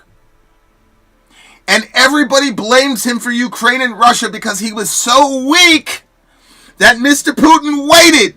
He waited. He sat there and he waited. You can say whatever you want about Mr. Putin. One of the things he is not stupid. He waited until Mr. Biden was securely sworn in, when it was real that it was him, and then he went and invaded that country because he correctly read that we are weak. And he had no fear of Mr. Biden. And those boys in Hamas did the exact same thing, and Mr. Netanyahu did the exact same thing, and the Iranians were putting out Saturday Night Live videos mocking us. They've never done that before, and I promise you, when Mr. Trump arrives again, they ain't going to be making them videos like that either. Now listen, the national pride stuff, that bothered me, obviously, but anybody, Applejack can tell you this, anybody that understands how violence works knows that a lot of conflicts get ended early when you have a person on there that's crazy and has all the guns and will use them. When you have somebody up there who the bad guy looks upon as weak, you actually have more of a threat of violence than if you have a guy who will tell you he will be violent. That's one of the first things they teach you in certain organizations. We continue. Where she ran as a change candidate, promised universal health care and to save the environment and give stimulus packages to workers, that wins her the election? Maybe. I doubt it, but maybe. But when you look at that, she offered us nothing, bro. And then on top of offering us nothing, she also said she wouldn't have done anything different relative to the conditions that put us in these horrible material situations in the first place. And if you don't address that in the next 11 minutes, then this entire thing has just been an exercise of you ventilating your pain and frustration, which is totally valid, but you cannot look at this as an analysis. This is weak. Holy moly. I thought this guy was supposed to be a, exit poll data, 92% of voters that voted for Trump said Kamala was too extreme as a leftist. They called her a communist even as she ran a center-right campaign. It's, as I said earlier, about people not actually believing the things that black women say or do, only attributing them a set of woke features. No. Kamala did not lose because people thought she was stop it, bro. Are you going to hold this woman accountable for anything? Anything? The inability to speak extemporaneously, the inability to go on the Joe Rogan show.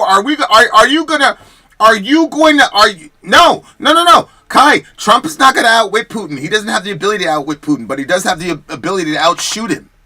And because Putin is smart, he understands that if he goes toe-to-toe with us, it won't end well for him. And that's the reason why he didn't touch Ukraine when Trump was in office. And it's also the reason why, once that man swears in, I'll give you 30 days and Mr. Putin will be out of Ukraine. I promise you that. That's, again, people don't understand how violence works. Okay? And if you've been blessed to not have to sit through one of those training courses and then have to activate them in the world, then you're a blessed individual. But I'm telling you, violence is the ultimate deal breaker. It's the ultimate equalizer. And we have a higher capacity for violence and successful violence than Putin does in spades, and he knows that. The issue is he does not believe that Mr. Biden has what it takes to do what needs to be done, but he does believe that about Mr. Trump. And that's the reason why Trump killed the number one guy over there in Iran, the head of their intel and their special forces group. He killed that dude in broad daylight, and the Iranians didn't do a fucking thing about it. That's why. Meanwhile, 4 years later, the Iranians are making Saturday Night Live jokes about Mr. Biden. There's a difference. So you guys explain that to me. We killed one of the main political operatives in their country, and they did nothing to us. Meanwhile, Mr. Biden gets a Saturday Night Live skit when all the Iranians are mocking us. I need you guys to explain to me how that works. This is insane. No one in this election ran on policies. Trump said on the debate stage when they asked him about repealing Obamacare, which some Trump voters didn't even know was the same thing as the Affordable Care Act, that he had thoughts of a plan. Yeah, he said he had concepts of a plan. That was a really, really, really, really weak argument there, Mr. Trump. And you should have fired whoever didn't have you prepared for that statement. That was going to happen. If you're gonna end Obamacare, you got to come up with something else. He doesn't, of course. No Republicans have a plan to replace Obamacare, but they know that talking about replacing Obamacare gets those people in their base to vote. What are they voting for? It's not policies. In some blind surveys on policies, when people got the issues based solely on what... I agree. I don't think they were voting on policy. I think they were saying to themselves, when Mr. Trump was in office, we didn't have 2 wars and I was able to afford eggs. And then Mr. Biden got into office and we had 2 more wars and I can't afford eggs. That's what I think happened.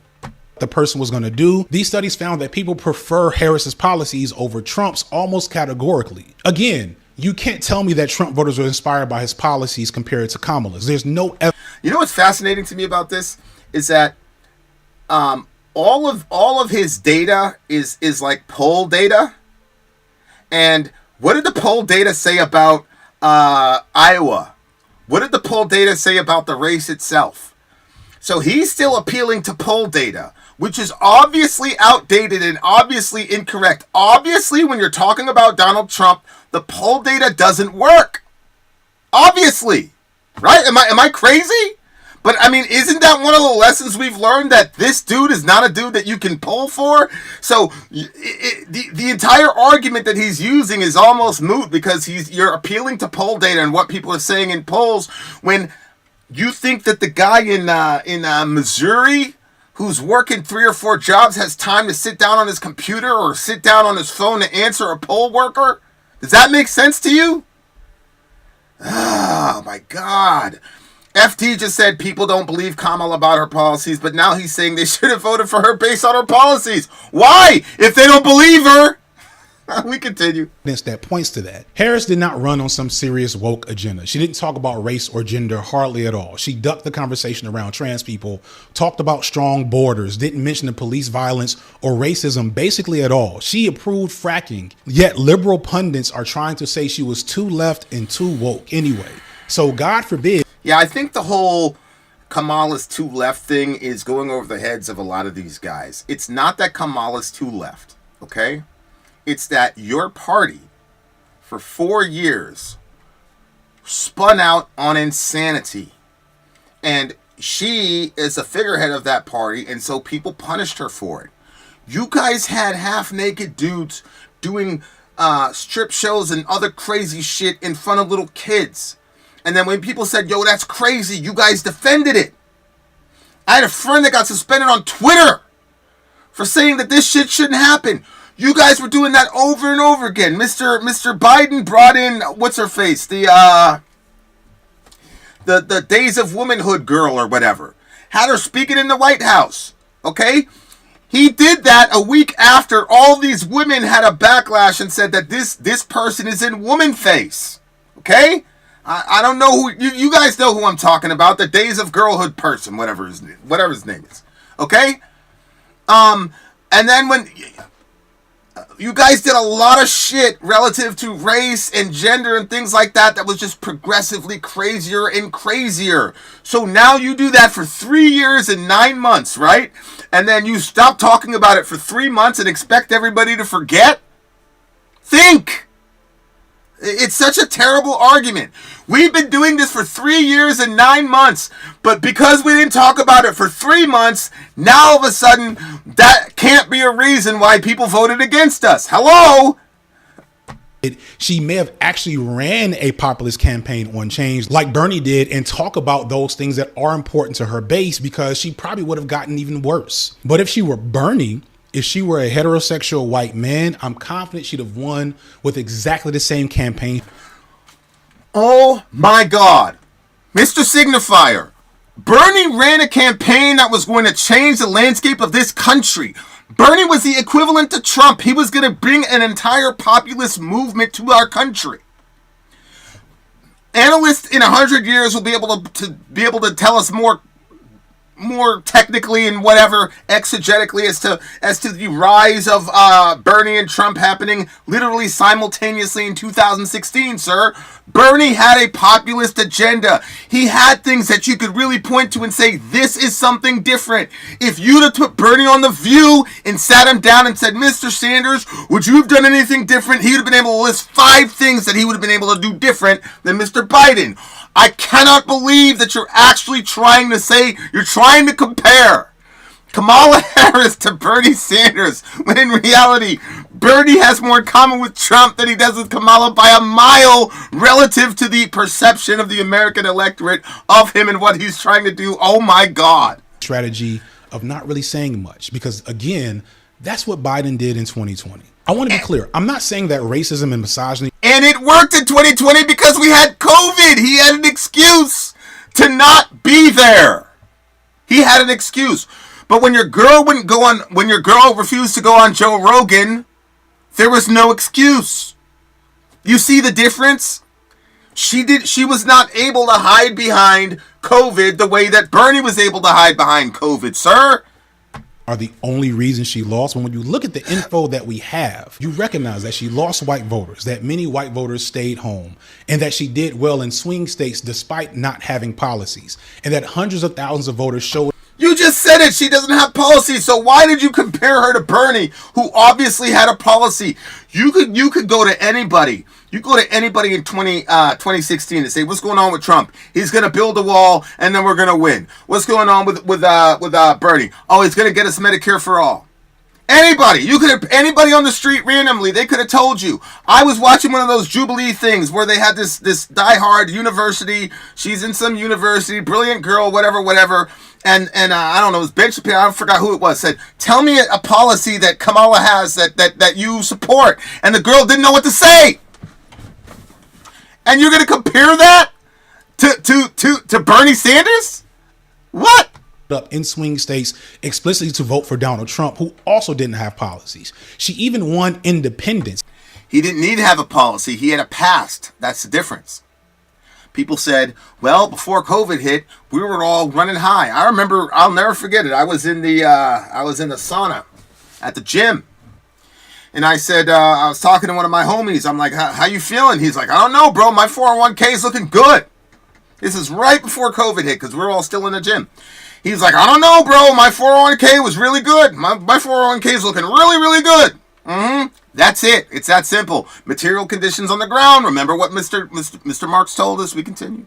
I was surprised at that. That was something that was not true early on the election data, but in the aftermath of the election, she won independent voters. But those people that wanted what Donald Trump was selling, they came through for him and they didn't come through for Kamala. I'm a researcher by trade, but I'm not a quantitative guy. I didn't do the most rigorous analysis here. I didn't run any regression tables. I welcome those of you who have that skill set to come and look at what I've looked at and come to your own conclusion. I hope that I'm wrong, to be honest. You're wrong. I wish we lived. Good news, you're wrong. You're wrong. You got to factor in 2016. You got to factor in Hillary. You got to factor the DNC not allowing for a primary during 2016, 2020, and destroying the primaries in 2020 and having no primaries in 2024. Kamala Harris not earning the vote of anyone. Kamala Harris having to drop out of the primaries in her own state against other Democrats because she was so unpopular. Kamala Harris having a serious problem with black men, etc., etc., etc. All those things have to be accounted for. Her inability to go on the Joe Rogan show because she cannot speak extemporaneously and show us who she really is, because all of us believe that she's completely plastic and fake, and in a post-Twitter world, that's not going to work. Back in the day, when you had a celebrity or a highfalutin politician, they were like God because you almost never saw them. You almost never saw them. And now we know what they eat for breakfast. All these guys have been pulled off of Mount Olympus and they're now equal level with us now. Oh, you're a regular person like me. You eat eggs for breakfast just like me. I'm seeing you post on Twitter just like me. You're a regular person. So the idea that people get caught up in celebrities, like there could never be another JFK, dear listener. There can never be another JFK type figure because that wall has been broken due to social media, which is one of the major reasons why there was such a battle over social media, particularly Twitter, when Mr. Elon bought it. That's why. In the world where American voters cared so much about Palestine that they stayed home. I wish we had a voting population in this country that cared so much about policy details that they weren't inspired to vote for a candidate who provided none. But nothing in the data points to this.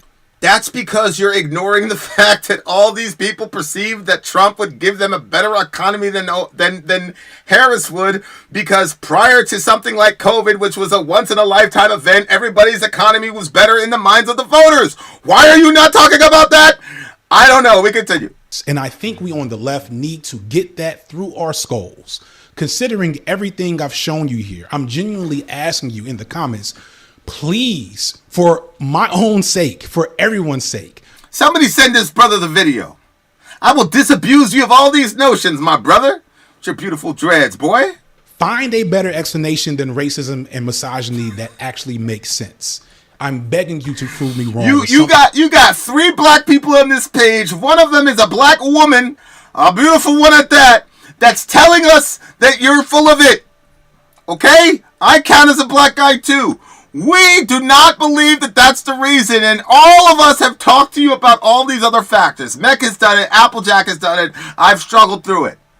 You're killing me, bro. More than will for ignorance and vibes. Because the data points to Trump uniquely motivating a specific type of voter that shows up only for him, only for his unique brand of racist, sexist, authoritarian posturing. He gets rural America voting in a way they traditionally... Mr. Signifier, I need you to rank for me Joe Biden, Kamala Harris, and Donald Trump. As political figures, who has done the most material harm to black people?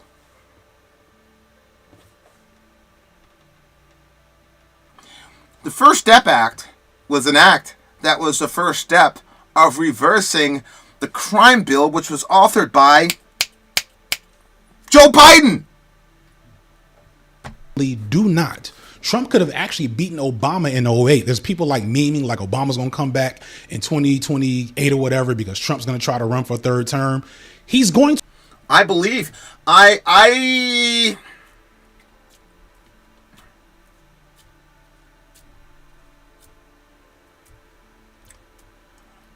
am not sure who would have won in the 2024 election between Obama and Trump. I'm not sure. But I can tell you, in 2028, I'd put all my money on Trump over Obama. I think Obama's lost his magic. I think we all believe now that obviously Mr. Biden was not running the country. Okay? Obviously, like I'm not trying to be crazy, okay? But I don't think any of us now believes that Mr. Biden was executing his duties of as the President of the United States for these last 3.5, 4 years. Okay, my number one candidate is Obama. We've just went through the third Obama term, and so I don't think he would do very well. We continue. Beat Obama too if we don't fix the actual core issue that this country's dealing with. So I'm sorry if I'm heated and I'm coming off like hot to anyone, but to me it's absurd that we're tossing out this explanation when it's the only one that actually tells us where we are as a country. There's a video from... No, it doesn't tell us where we are as a country. What it tells us is if you're an American, you want America to be first. Okay? I'm sorry. I was born in Jamaica, okay? The big homie Carl Lewis. Carl Lewis was born in Jamaica, and then he sold out, went to America, and then he started doing it. So he's won the Olympics in gold in America and Jamaica, okay? He just recently announced that he's leaving Twitter because of racism. Okay, go, Carl. I'm good, bro. Go ahead. But me, I'm USA all the way. I want America first. I want America on top. I don't want to kill nobody. I don't want to shoot nobody. I just want to outperform people. That's all I care about, okay? And I don't want to go to war. I don't want to support I don't want to support Nazi regimes over there in Europe. I don't want to support Nazi regimes over there in Israel. I want Americans to be good. I want American women to have paid family medical leave so that we're not treating them like freaking... different story. There's a lot of things that I want, bro, but all I want is America to be prioritized by the American president. If you're in Jamaica, then the Jamaican president, his job is to worry about Jamaica, and if you're in Ukraine, your job is to worry about Ukraine. But I'm in America. I want the American president to be focused on America, and I want American prosperity. I want American women, men and women, safe and prosperous, and I don't want war, and I don't want my 16-year-old son coming to me asking me if he's going to get drafted to go fight for some Europeans over there. That's what I want the country. I don't know what you're looking at. Innuendo Studios, I like to talk about in these situations called There's Always a Bigger Fish. And it's, to me, one of the more important political videos on this platform if you want to understand what motivates the conservative mind.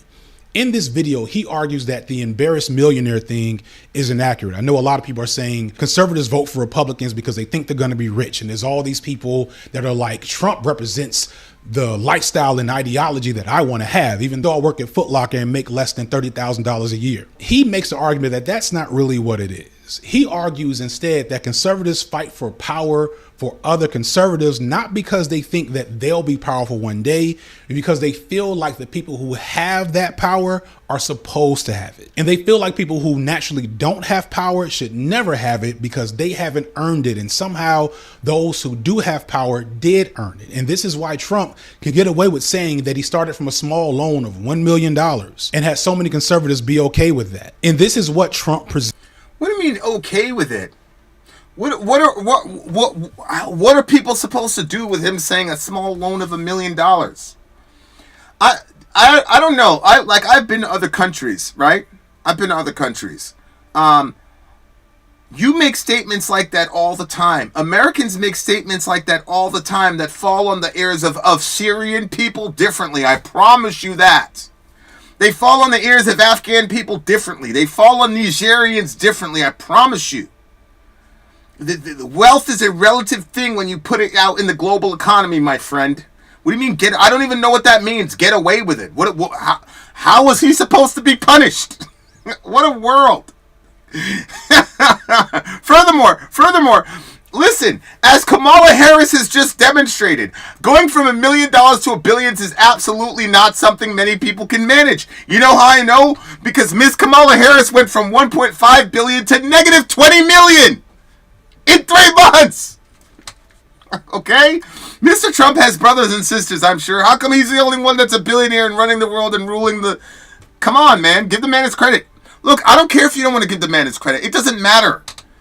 You guys have your ideology. Anything Trump does is bad, blah, blah, blah, blah, blah. You live in a capitalist country, but you hate capitalism, blah, blah, blah, blah, blah. Anybody who's taking advantage of the capitalist system is a horrible person, even though this guy, like I said, is living the life. I'm a YouTuber. I get to do this full time. I'm telling you, it's a life.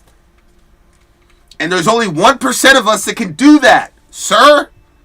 And you've forgotten that. You acting like you're a regular person. You're not.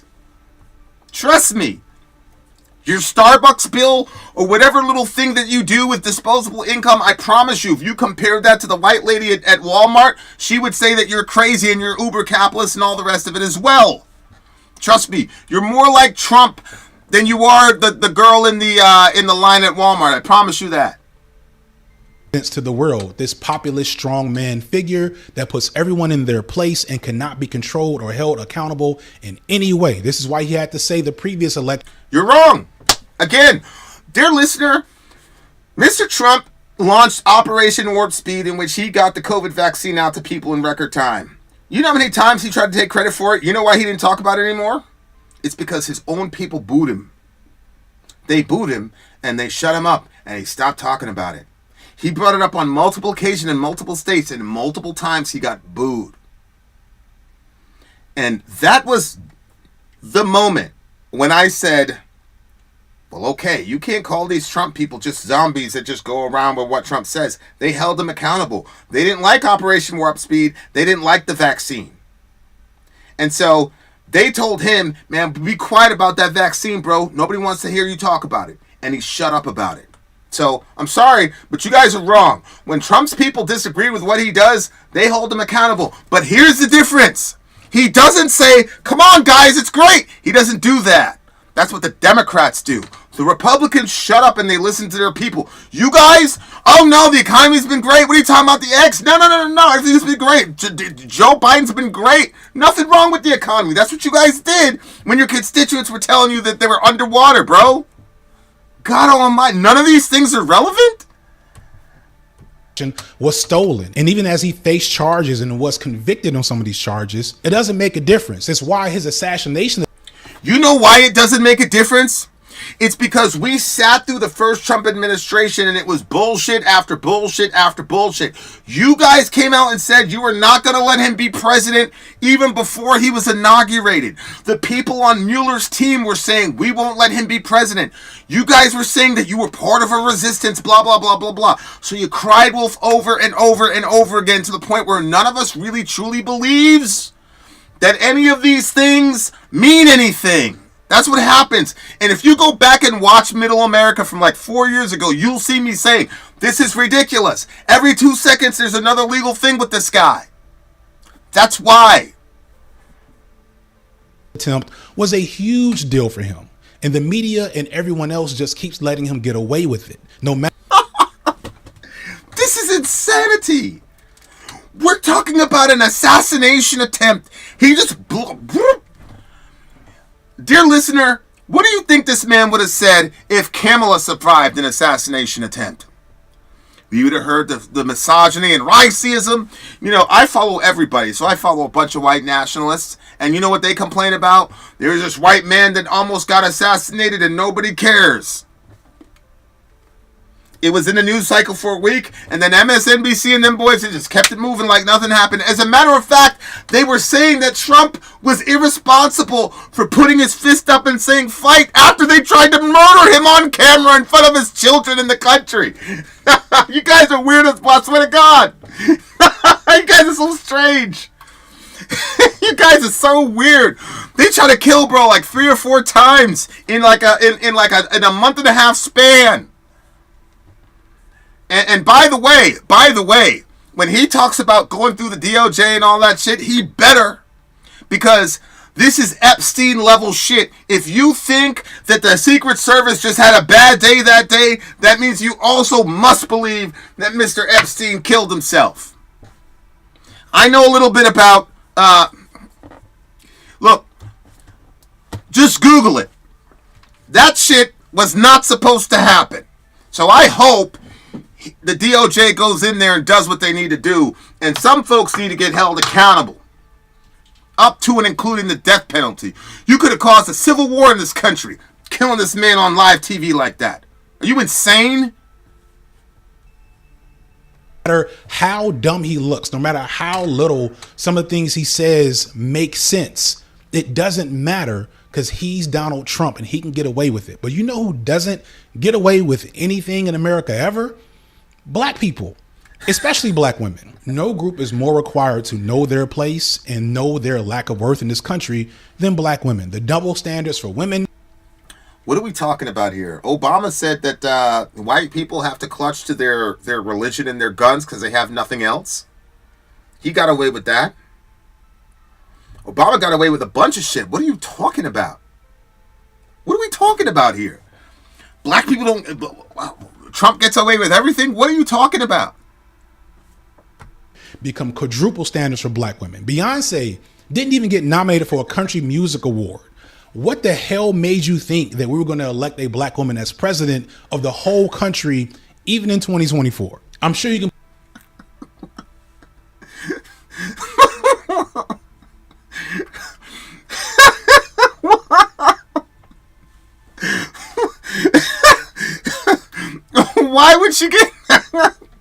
Why would she get nominated for a country music award? Would you pull out some surveys that say, hey, Obama got away with drone striking American citizens.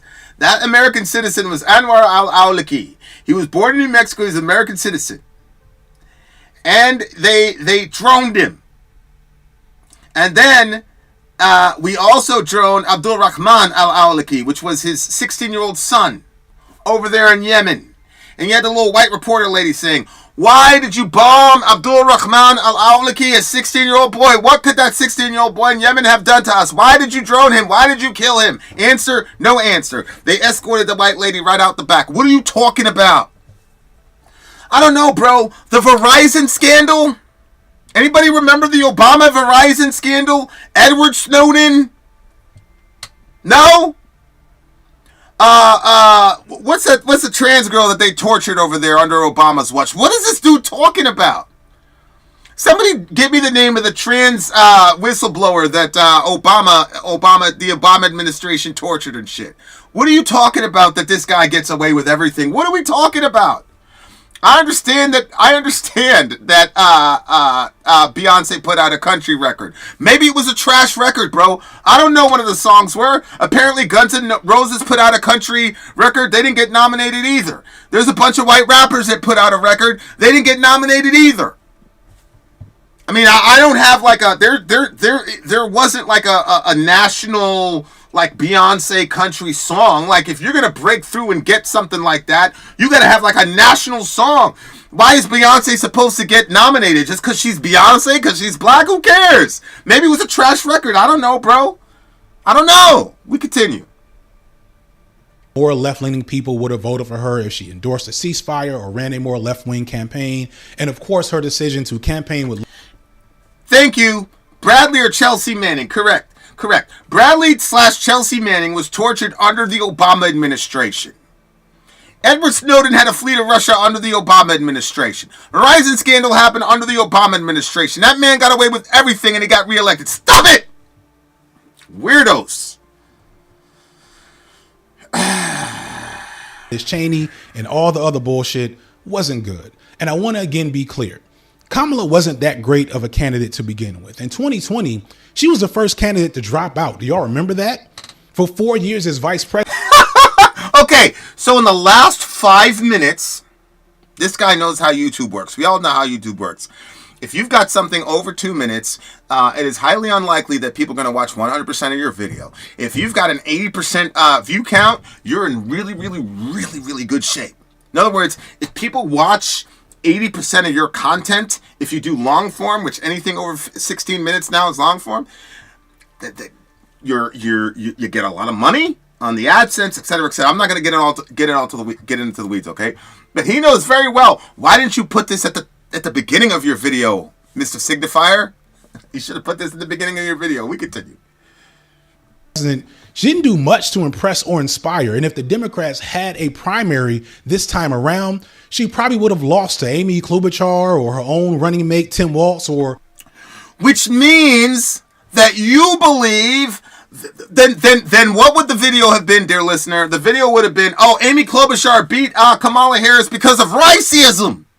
But then you would have to blame your own party, and you can't have that. You want to blame the entirety of America. You want to tell that struggling mother from fucking Montana that she's a horrible person because she doesn't want to pay 114% on eggs. You weirdo.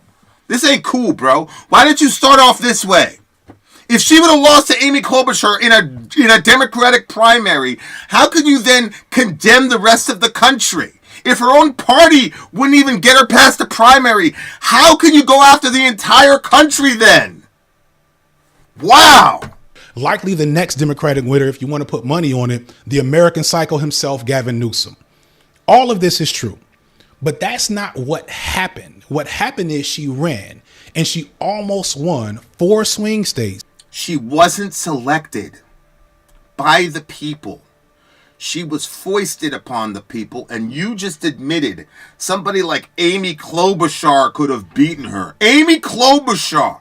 I had no idea who that woman was in 2020, bro. I said, yo, who's this? You go back and watch the debates. I'm like, oh, that lady, the white lady. What? I had no idea who she was. Amy Klobuchar, who, by the way,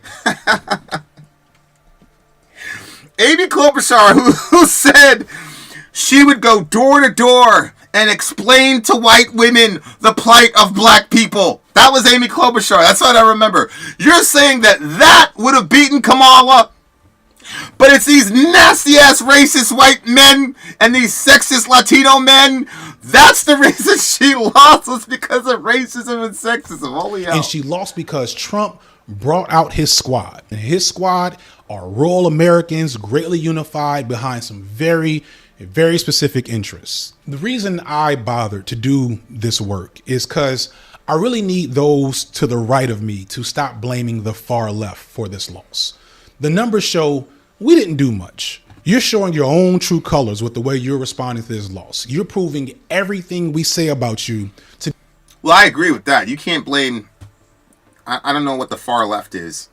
I perceive the Democratic Party to be a, milquetoast middle thing. So the left or the far left, yeah, I don't think it was a far left that had anything to do with the situation. I think it was the economic conditions. I think ironically enough, it wasn't the far left, but the far left's namesake, Mr. Marx, who told us why you lost. The economic conditions, the material conditions on the ground are always going to trump ideology. As a matter of fact, that is, according to Mr. Marx, what drives ideology. You can say that racism is driving Trumpism, but that doesn't explain the Latinos. I think Marx actually explains the Latinos a lot better than you, bro. I think Marx explains Latinos a lot better. Be true by pointing the finger at Palestinians, Latinos, and black men. There's no finger to point.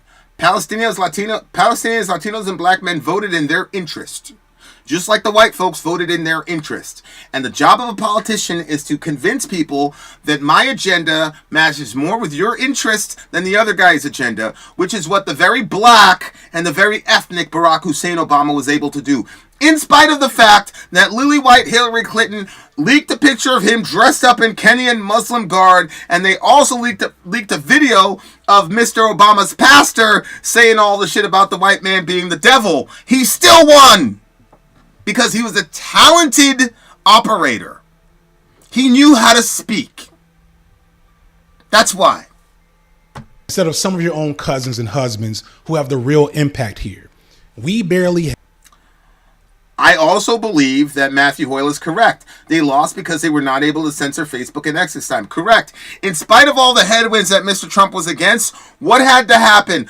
The Biden laptop situation would have sunk him, and then there was a coordinated effort between the mainstream media and social media companies and the intelligence apparatus. You had 54 people that signed off and said that this is bullshit, it's not real, blah, blah, blah, blah, blah, blah. Then we find out a year later it was all real, and then when CNN and those guys got confronted on it, they said, we don't care, the guy was a fascist, and none of you guys cared. Thank you very much, Mr. Hoyle. I forgot about that. We continue. Any impact at all. I also need those to my left to get a reality check because we barely had any impact at all. Correct. We are much further from our goals than many online like to believe. Yeah, you guys are finished, man. You guys are finished. Because you had a weak sauce namesake by the name of Bernie.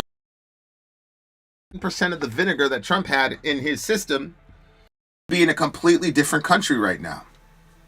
But he doesn't have that in him. We continue. Argue that much of our behavior online, from the infighting to the purity testing to the constant engagement with rage bait, is a core reason why we're not nearly as far along as we think we are. We're chasing the. No, I don't think that's the reason the left died. The left died because their leader capitulated to the system twice. You left poor AOC out there to dry. Now Applejack's going to come after me. You left AOC out there to dry, and that's why. This is not very complex what happened to the left. Feeling of winning something, anything, and getting it with mean tweets and comments while nothing is actually getting done outside of our screens. This isn't everyone to my left. You know who you are, but it's some of you, and you know who you are too. This election's results are beholding to the same massive forces that American politics have always been beholden to. White supremacist patriarchy in its varied and most subtle forms. Again, if you don't see the role that racism and misogyny played in this situation, I invite you to present your best argument in the comments. But then after that, tell me what you're doing next.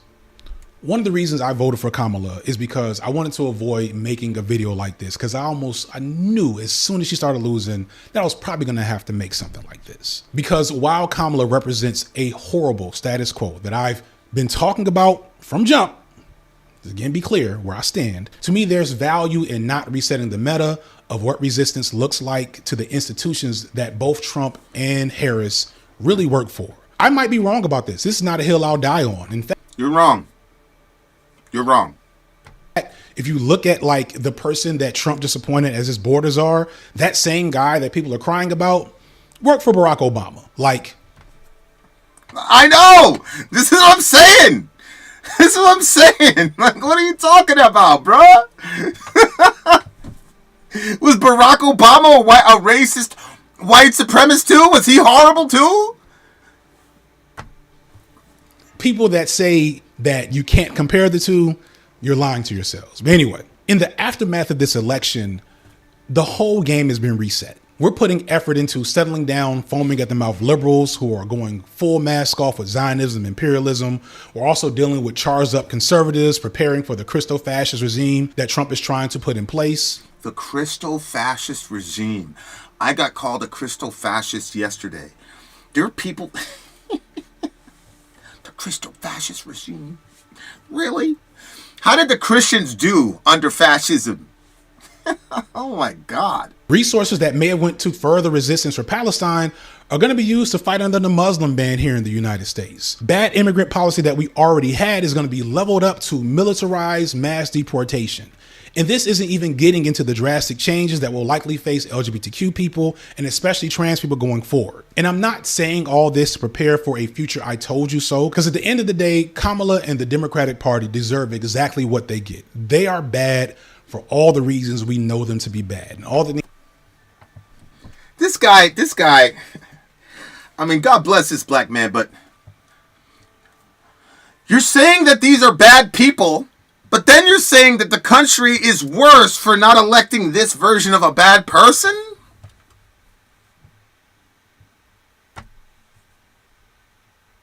We're complaining about are exactly why they're bad. So they deserve it, but we don't. So what are you going to do about it?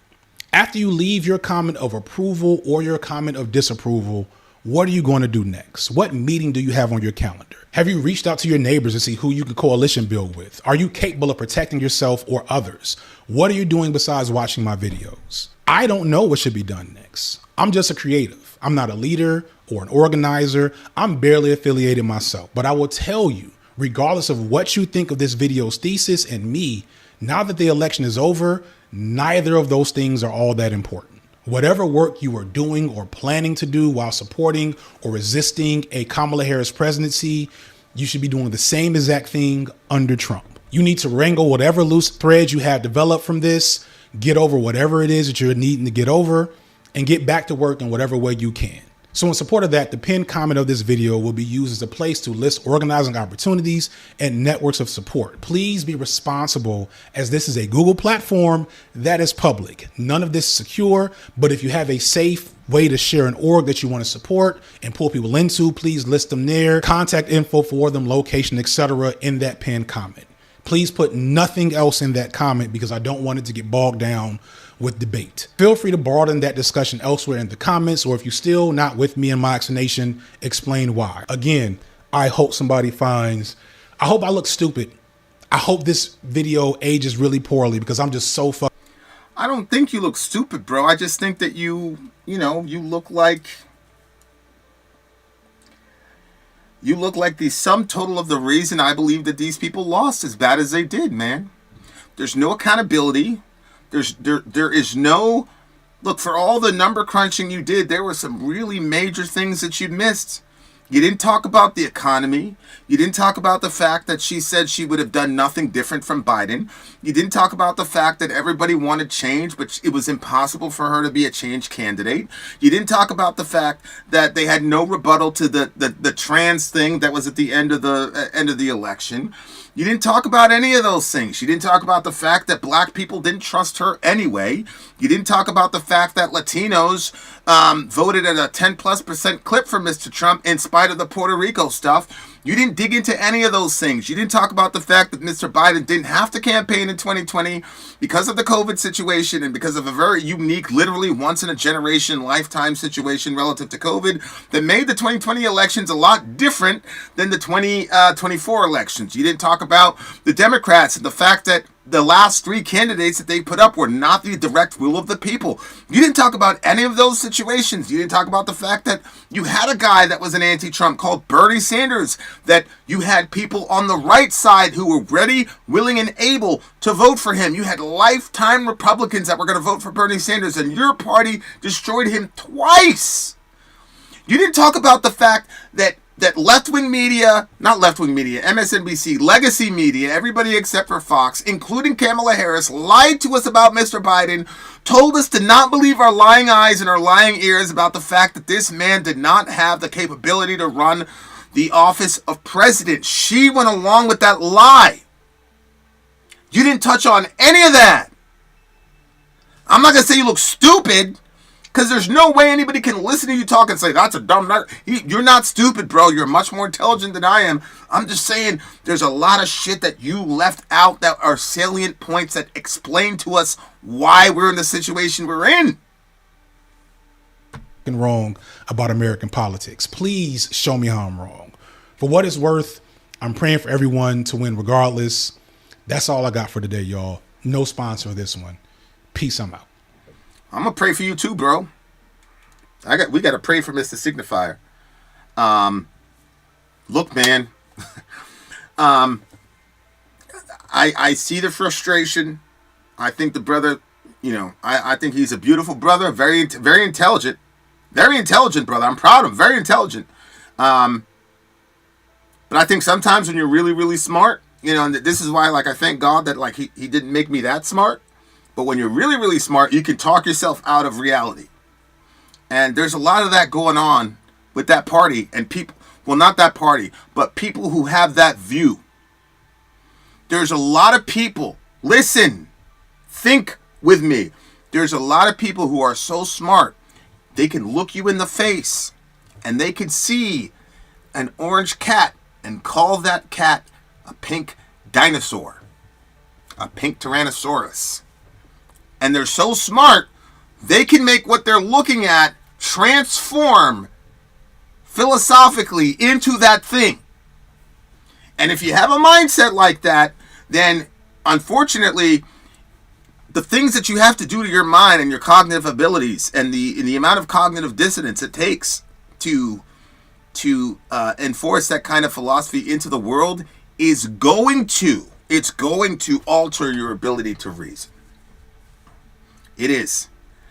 And that's what I've seen. I think this guy is brilliant. I don't understand why all these other salient factors were not factored into this dude's analysis. He's clearly gifted with language, clearly gifted with number crunching. I mean, he had a little help from that other guy, but I mean, clearly he's a gifted, he's great at what he does. But I don't understand why he was not able to, maybe somebody said, maybe there's a part 2 video or something like that with the homie. This thing went for 2.5 hours, so obviously, he's not going to watch this thing. But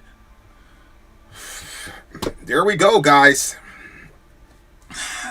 Yeah, I'm exhausted too. I'm going to go out and take a nap. My kids want to watch some football. Look, if you're on the left and you're panicked about what's about to happen, please calm down. Please understand that people like this dude and all the people you see on TV and YouTube, all your major YouTubers and all your major people on, MSNBC, they don't live the life that you live, man. I'm telling you, we're not as big as this guy. We don't live the life you guys live. So when these people are talking like they're down with the struggle, you got to understand they're not. I just saw the stat. 1% of YouTube gets to 10,000 subs. 1%. This guy's got 870 something. We're at 226 or whatever. it's not the real. We don't live in the real world, man. So you guys gotta don't let people like this like get you off of your game. Like, you know what your life is, you know what you've experienced. Don't let this dude talk you into some sort of doomsday prophecy, man. Take care of your family, take care of your girl, take care of your guy, whatever it is you need to do, and you know, love people the best you can, glorify God, and enjoy Him forever. But this stuff right here, nah, man. And if you're black in America, if you're black in America, don't you dare think that these people in the Democratic Party put Kamala Harris up there because they wanted a black woman in office, okay? They were forced to, because they know that the black vote is necessary to win to some degree, and that if they would have went off of Kamala Harris, and black woman would have never forgave them. That's why. As a matter of fact, you got some DC operatives that said that even Obama didn't want Kamala. Obama wanted to do some sort of runoff primary thingamajiggy. Because it appears that he wanted to say, well, the people decided not to take Kamala. So he didn't want Kamala. He didn't want Kamala on there. See what I'm saying? So please stop with this. Like, is there racism? Yes, there will always be racism. Has our country progressed? Yes, our country has progressed. Is it where it needs to be? No. Is it where women need to be? No. We need to progress in all forms, because all of us are human beings, all of us are sinners, okay? But at the end of the day, okay, none of that shit's going to be relevant to anybody if eggs are still at 114%. You get me? If eggs are still at 114%, none of the other shit is going to matter. The black vote is necessary for Democrats to win because of how heavily we've concentrated the swing states. Correct. And there are no specific black agendas on any of these people.